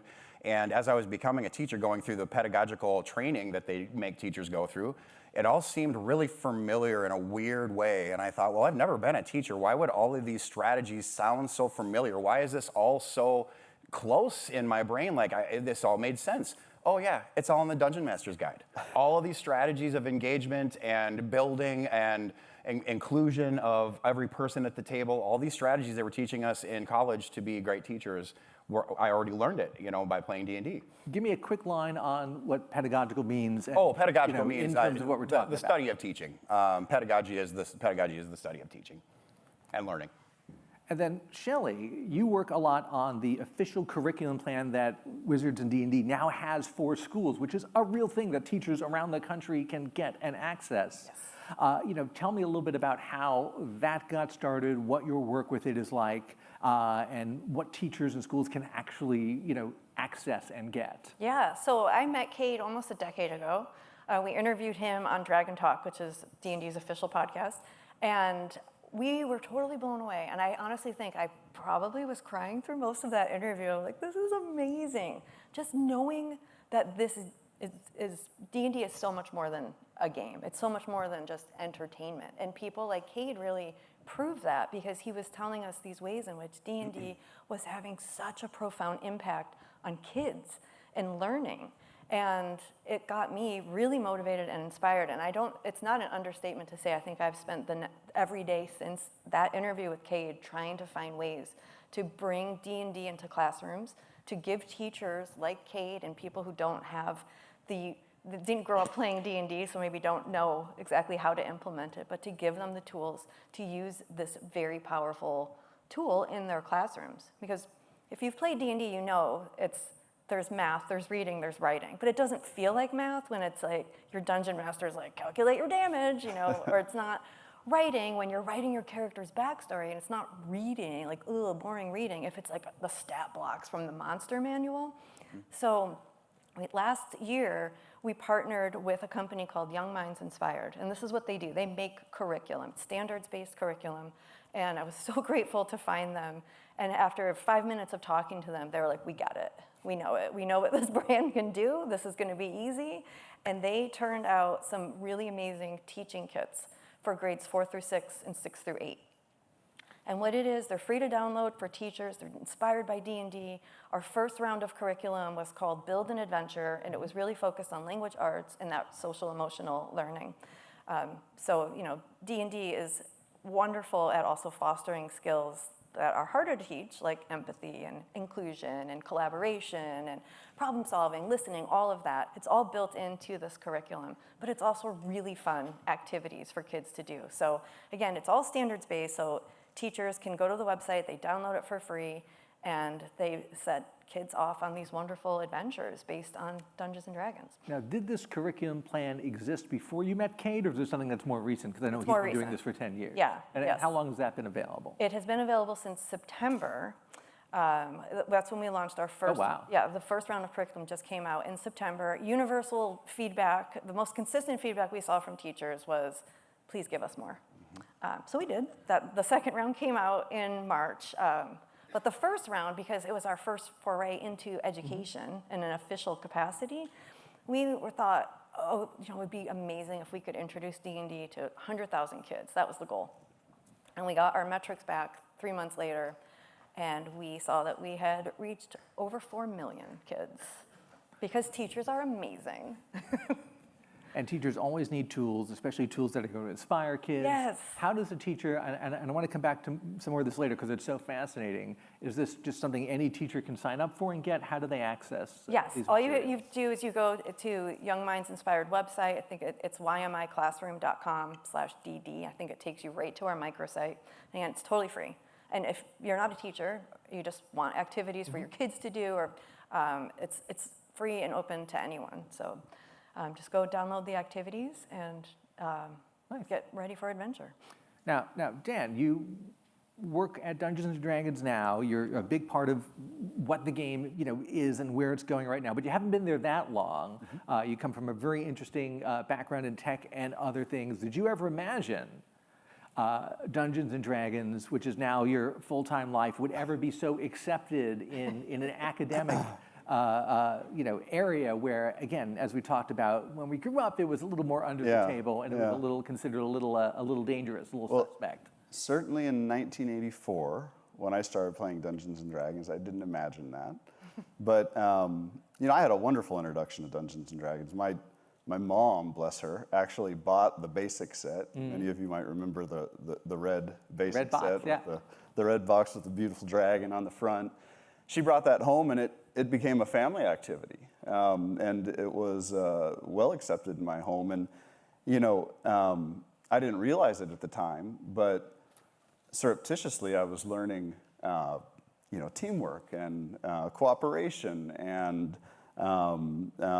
arithmetic and English skills. And so it does feel entirely natural to me now that all of these wonderful values that come from playing D&D, we would want to make available to as many people as we possibly can, and of course, kids.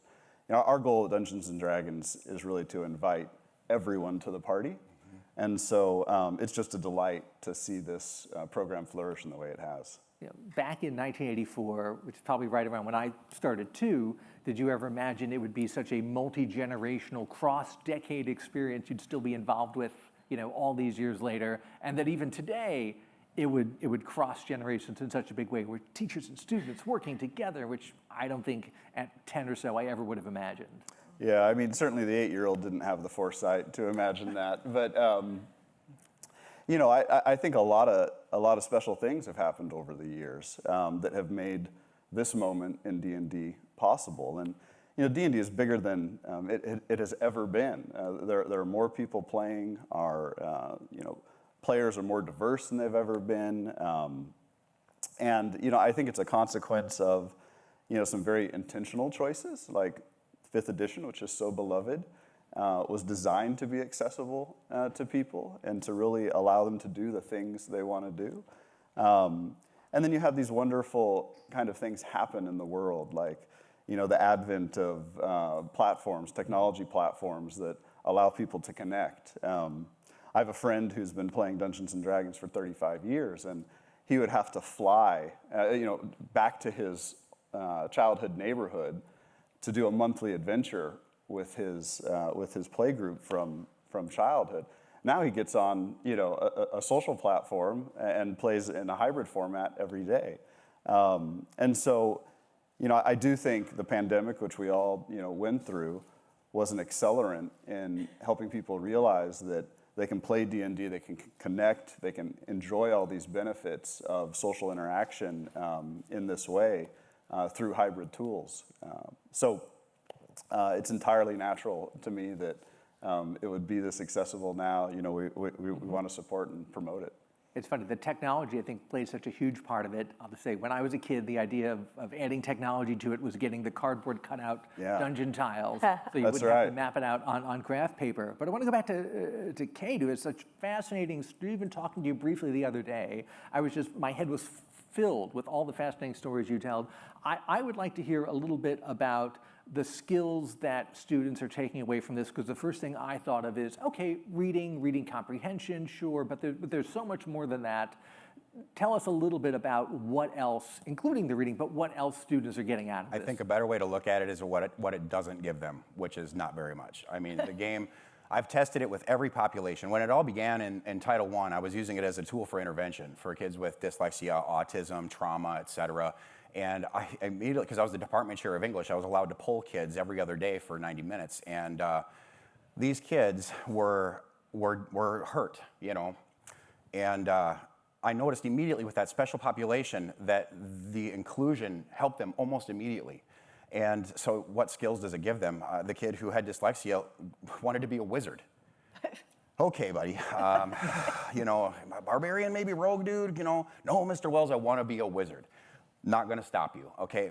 After about a month of gameplay, this kid would turn to, and we had a new member join, and he wanted to cast a spell, this new member, and he's like, I'm not really sure what it does. And this other student said, oh, hold on. And he read it verbatim from the player's handbook. This is what the spell does. This would have been impossible a month prior to this, okay? The child with autism was able to look people in the eyes, was able to laugh and smile with his peers. This was not possible before this had happened. The skills are as many, teachers can align the skills once the child knows how to play Dungeons and Dragons. You can funnel in whatever skill you want that might be missing. For instance, writing is not a great big component of Dungeons and Dragons inherently. The very first writing lesson that my students do is a head-to-toe description of character using sentence variety. So they learn to color code their sentences to make sure that they're just writing in various ways, and they use Hero Forge as their app to make the characters visually. And so then they have that visual tool, and then they write a one-page description of this character. And so those things are very, very simple for an educator to put in. Putting in an adventure, the quadratic castle. Okay, I'm not a math teacher. I would never know how to solve this adventure. But these things are relatively simple for people in their content area to say, these puzzles are all based upon the quadratic equation, and your characters are going into this dungeon, and you're going to need these math lessons in order to solve it. So as far as like what it teaches them, I think it's the most inclusive, all-encompassing educational tool that I have ever seen in my life. And of course, I've been playing since I was 10, so I might be a little biased. But we go through trainings and trainings and trainings and trainings as teachers, and they're like, oh, this tool, this tool, this tool, this tool. And it's like none of them combined would be what Dungeons and Dragons is for students. And if you really want to know like the trauma element, it has helped me with my trauma.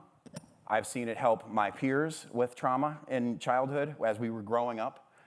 It gave us a place to belong where we were out of trouble. It kept us out of trouble. I grew up in a very small town where trouble is kind of what you do. And so we were safely in a basement, playing D&D. But there's one story that I can't not tell. There's a couple that I can't not tell, but I'll tell one right now. This kid's name was Victor. And he was from Honduras. And the guerrilla fighters, the gang warriors came to his village, and he was put on his knees next to his parents, and his parents were beheaded in front of him. And they told Victor, you're gonna leave. Get out of here. When we come back, this farm is ours.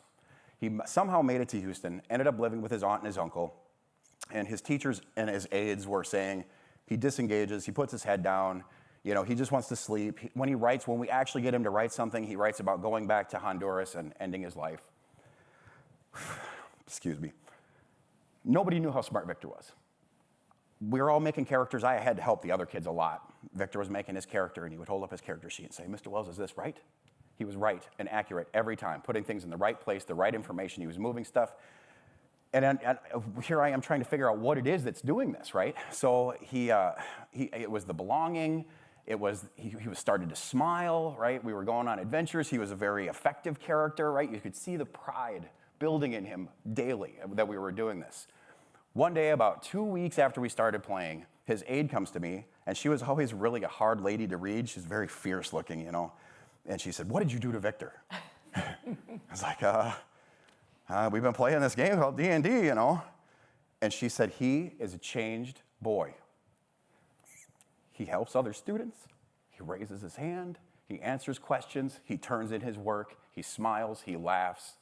And of course, you know, I just weep in the hallway. This might sound like an isolated incident. I've seen stuff like this happen over and over and over again for 10 years. So what skills does it give them? What skills does it not give them is the real answer to this question, Dan. Really, truly is. And I think that everybody, like,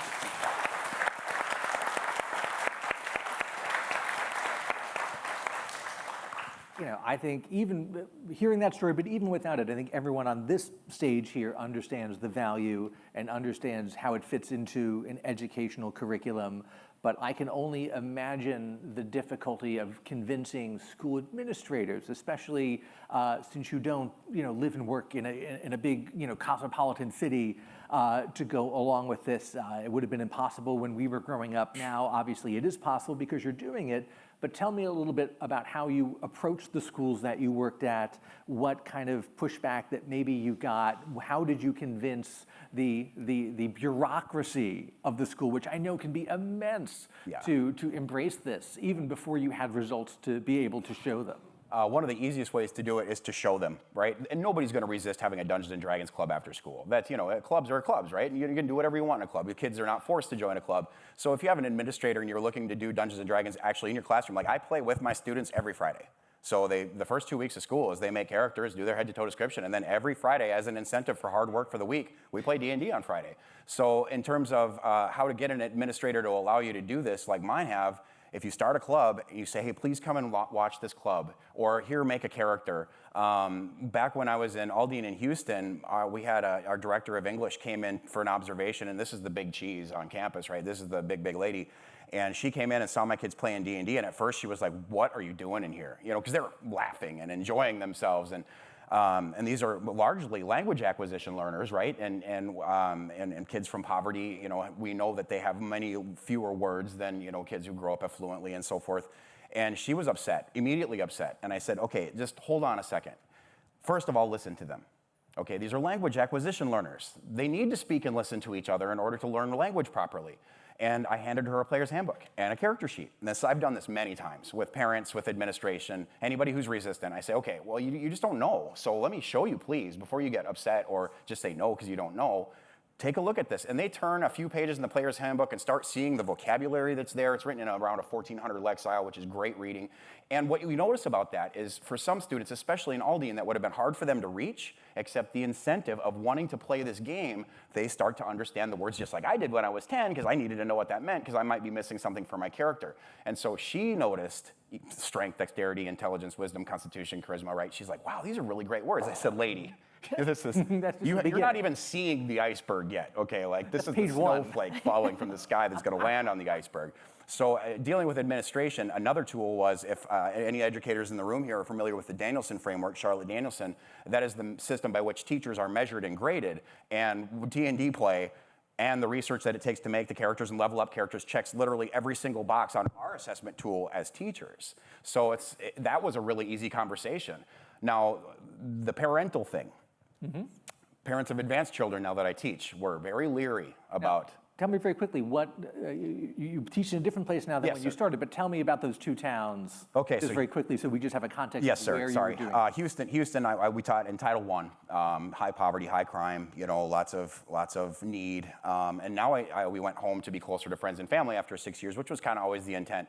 And now I teach affluent kids in 7th and 8th grade advanced English. And so, yes, sir. In what state? Oh, South Dakota. Sorry, in South Dakota. And so what I noticed is I thought, oh, it really helped these kids that really, really needed an intervention. All kids need an intervention, y'all. It doesn't matter if you've got two parents that are both doctors, well, guess what? They're gone all the time.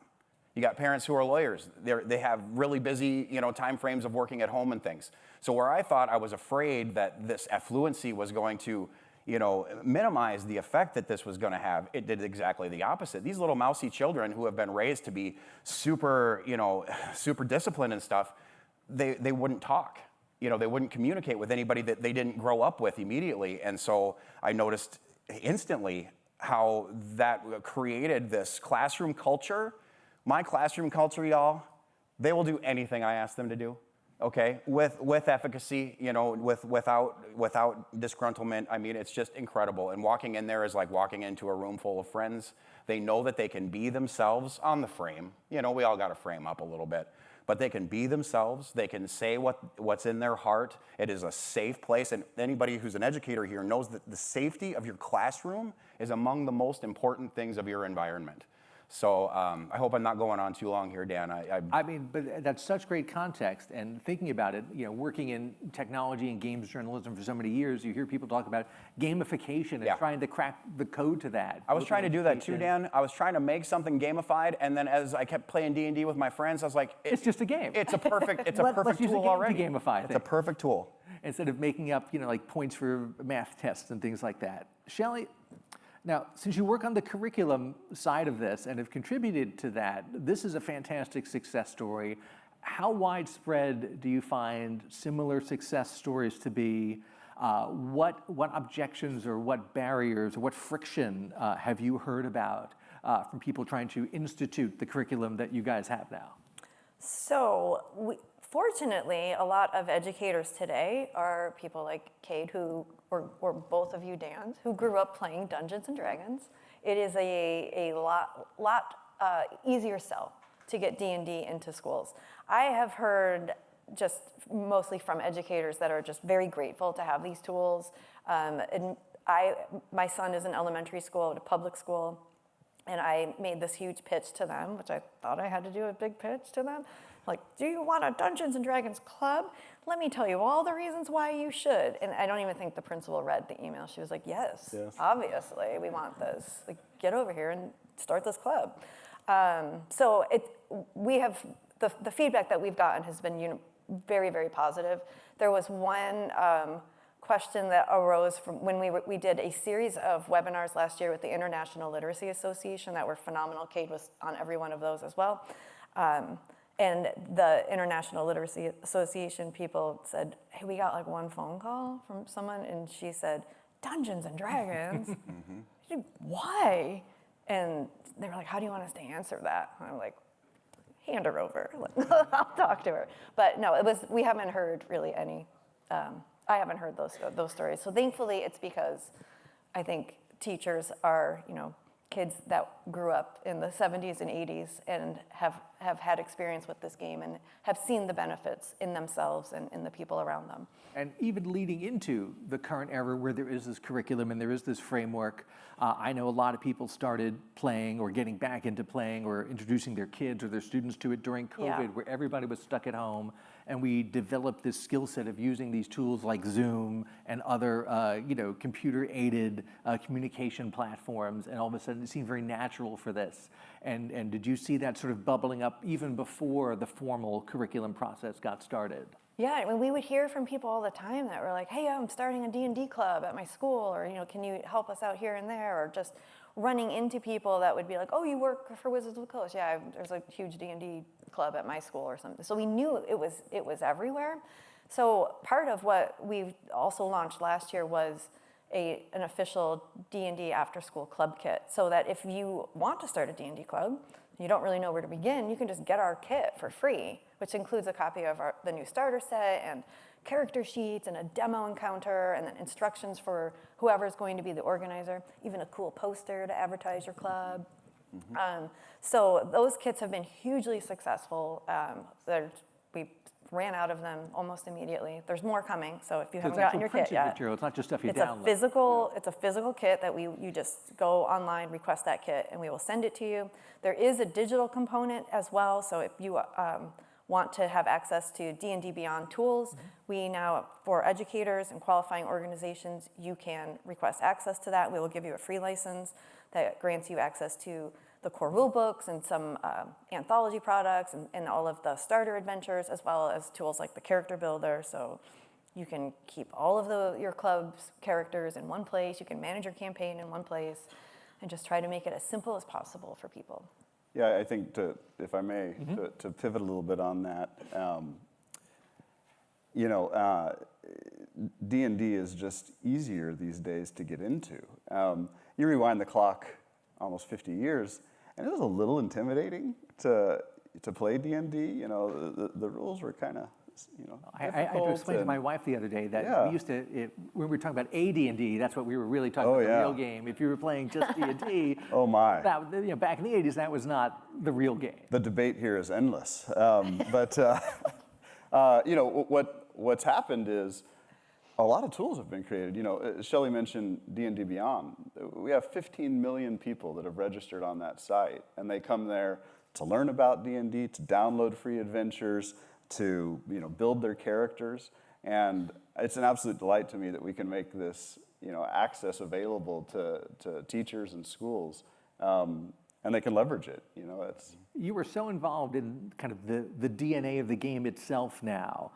What sort of tips or advice do you have for people who want to get started? Maybe you're coming in cold, haven't played since they were a kid, maybe want to try to introduce it to school, maybe in a formal way, maybe in an informal way, and it seems overwhelming. What path would you steer them down? Great question. I think Kate will have a great point of view on how to do that in the school, but what I like to tell people is go to D&D Beyond, check out some of the free materials there, and just get into it. Like, you can't do it wrong. People are like, oh, I don't know about, being a dungeon master is going to be hard. Well, you can't do it wrong.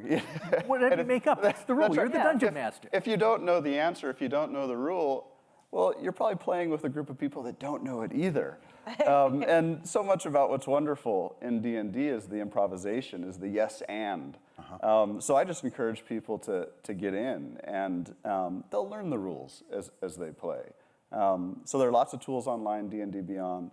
There are lots of professional people that are out there doing it, and you can watch them. And I think all those things have helped break down barriers and made the game much more approachable. I love that thought about teaching improvisation and teaching thinking on your feet, and there are no wrong answers in a lot of cases. Cade, because you've been doing this for so long, you were doing it sort of pre-COVID, then everyone else really started doing it during COVID, and many people have continued it.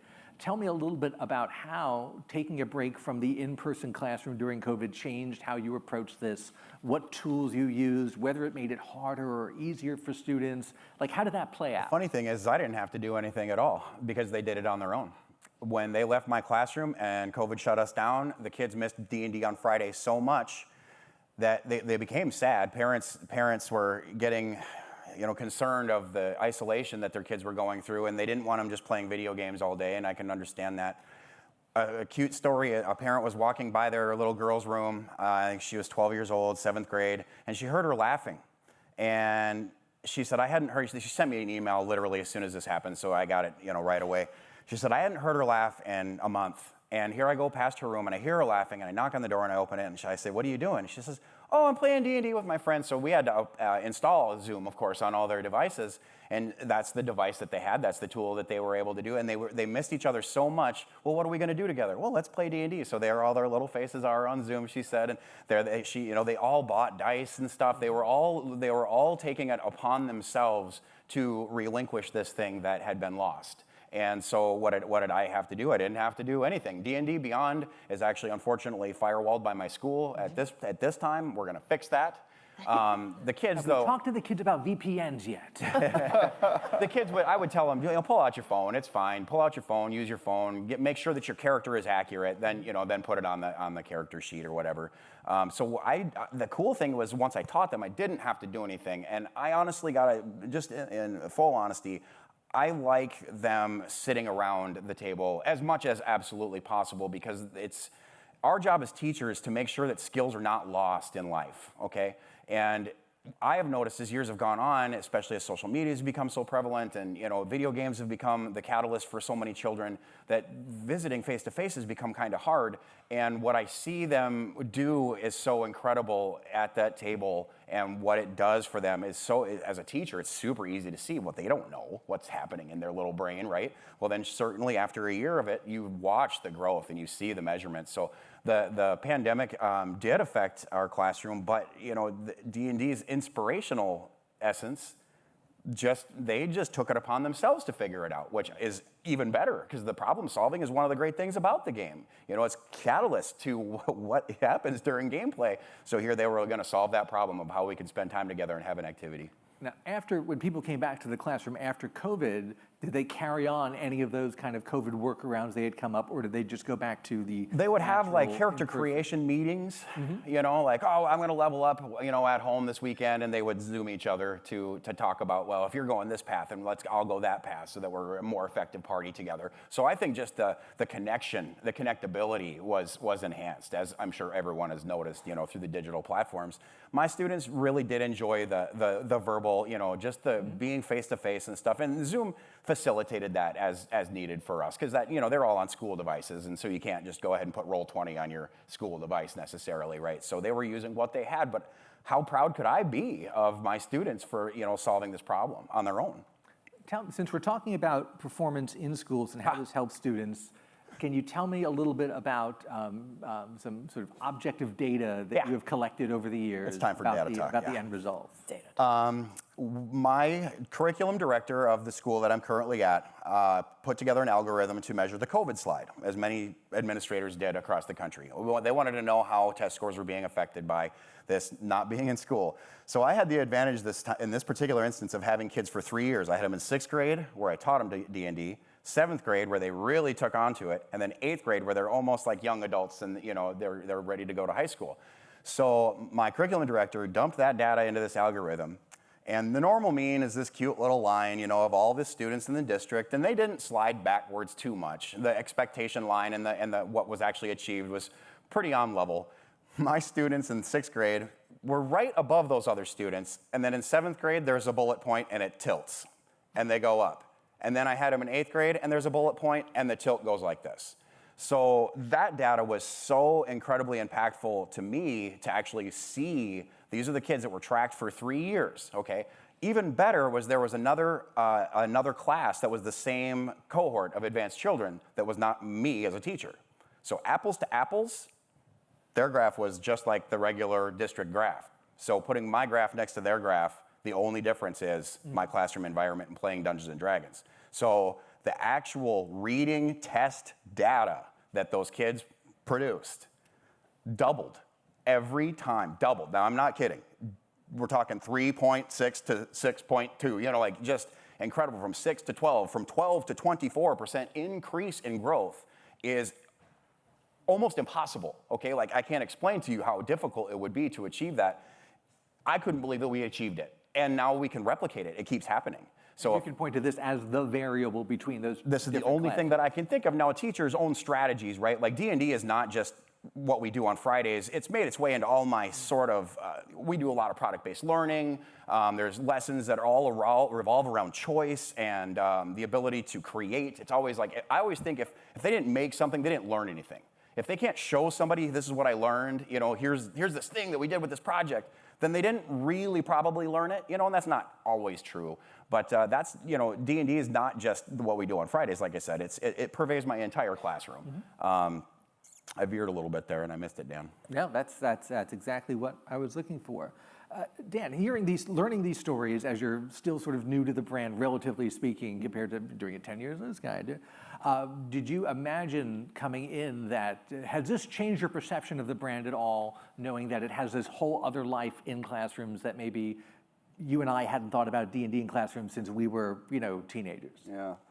I joined Wizards in September of last year, and I think it was in that first month I met Shelley and learned about this program.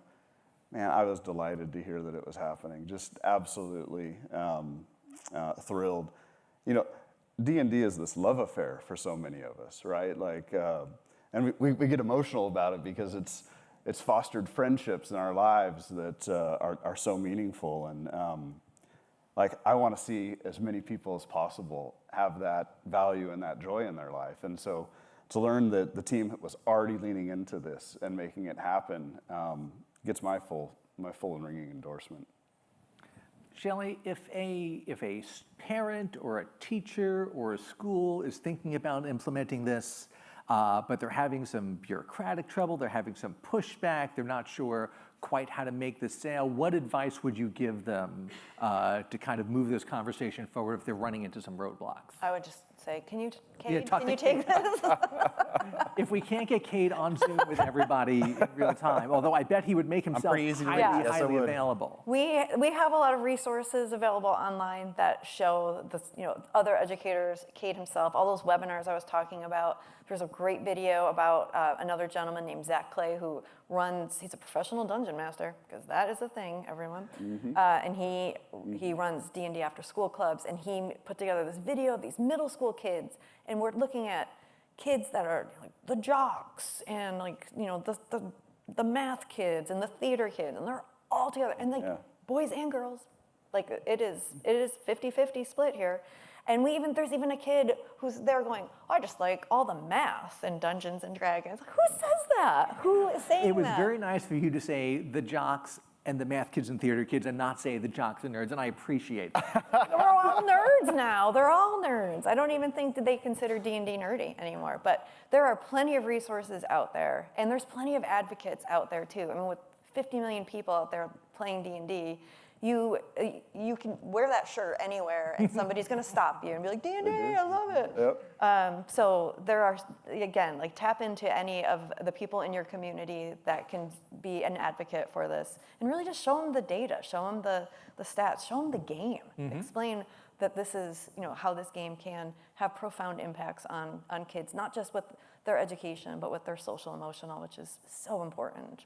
Now, I told these guys backstage that 45 minutes was just going to fly by because we had so many great stories to tell and so much great information to impart.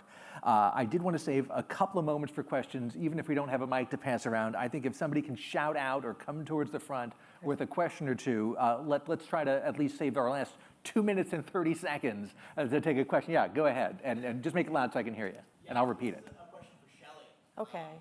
So do you have any initiatives for engaging or even partnering with independent creators in the sort of greater D&D ecosystem who are already using 5e for creating educational opportunities in the K-12 space? And I'll just repeat it real fast so anyone else can hear it. He asked, within the curriculum process, are there any tools for indie creators who use the rule set to make their own stuff? Tools specifically for that, or ways that we can work together or help? Yeah, so because it's still so new. This became an official, it was just like dipping our toe in the water in September, and now we're like, no, we're doing this. This is happening.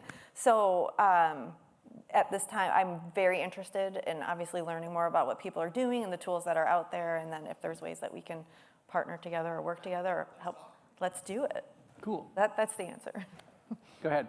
Hi, I'm Toby. I'm an occupational therapist, and I like to work with kids who have ADHD, and all that is really fun.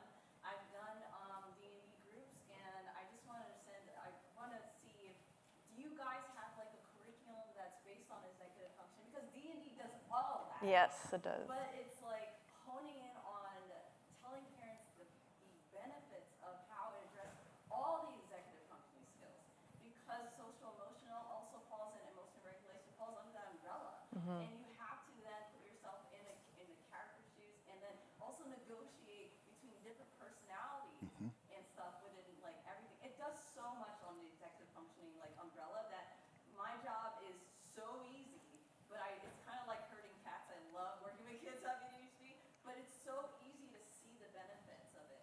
Do you guys have like, I don't know, either like some kind of tool that says like, hey, this is what it does for executive functioning. This is how it works for those brains, those neurodivergent minds. I can address it if you want. Yeah. There are lots of social scientists that will study groups of kids over the course of a semester and track them. Based upon what you've just said, I think that you should make the tool. I know.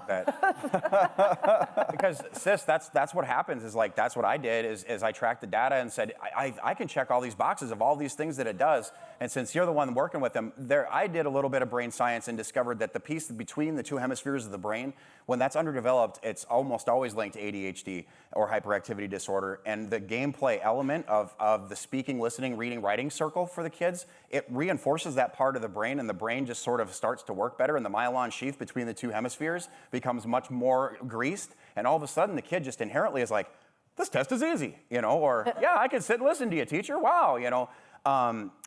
Also, the incentive of getting to play D&D for a kid with ADHD, it's like, dude, if you don't do this, we're not gonna play. Oh, right? So my honest advice is to write that up and you check the boxes and do a little bit of data-driven work and then share it with these guys, because it's a community. We need to continue to build this thing together, because we're at a conference called Games for Change, y'all. For 50 years, Dungeons & Dragons is the game that created all of the games that you all play. Love that. And all the game creators of the future will come back to Dungeons & Dragons to figure out how it all started in the first place. We have gone over time. The red light is blinking, but I don't care. Let's take another question. The young lady. I saw this gentleman in the hat right here, waiting very patiently. Yeah, go ahead. So, in your experience, how much of the magic and the benefits of D&D comes from sitting around the table and being a physical presence as opposed to online? And I'll just repeat it real fast. Yeah, how much of the magic of playing the game comes from being physically in the space, you know, communicating? Do you lose any of that online? I don't think in our day and age we could call it lost by not being sitting at the table, because people have become quite used to using a screen for things. I'm glad that they're playing D&D on a screen instead of just more video games, right? There's more cognitive functioning happening when you play D&D than any activity that I can actually think of. However, for kids, it's very beneficial for them to sit in that circle. That being impossible, I would say that other digital platform where they're still playing D&D and still seeing each other's faces, they have to read body language and things like that. That's just the next step down, right? For me personally, all of my relationships and my whole life of friendships have all come from D&D, and we've been friends for 23 years in some cases. And so I'm really aware of what that relationship building component looks like for them. In our time now, though, with technology being so accessible, I think it's fantastic that kids can play D&D. Well, kids move, right? When a kid moves to San Diego and their friends are all in South Dakota, they're going to play D&D online, and I think that's amazing. Do I think it's as good as being around a table? I don't think anybody who grew up playing the game would say yes. But sorry, Dan, the thing of it, it's there, right? It's there for kids who want to play or people who want to connect and use it as a device. It's better than not playing D&D, would be what I would say. Yeah. Well, thank you, everybody. I wish we had a whole nother hour to take questions. Thank you, Shelley. Thank you, Dan. Thank you, Cade. This has been fantastic, and I hope everyone here enjoys the rest of the conference. Thank you for listening. Thanks, everybody. Thank you. Let me take a picture while we're here.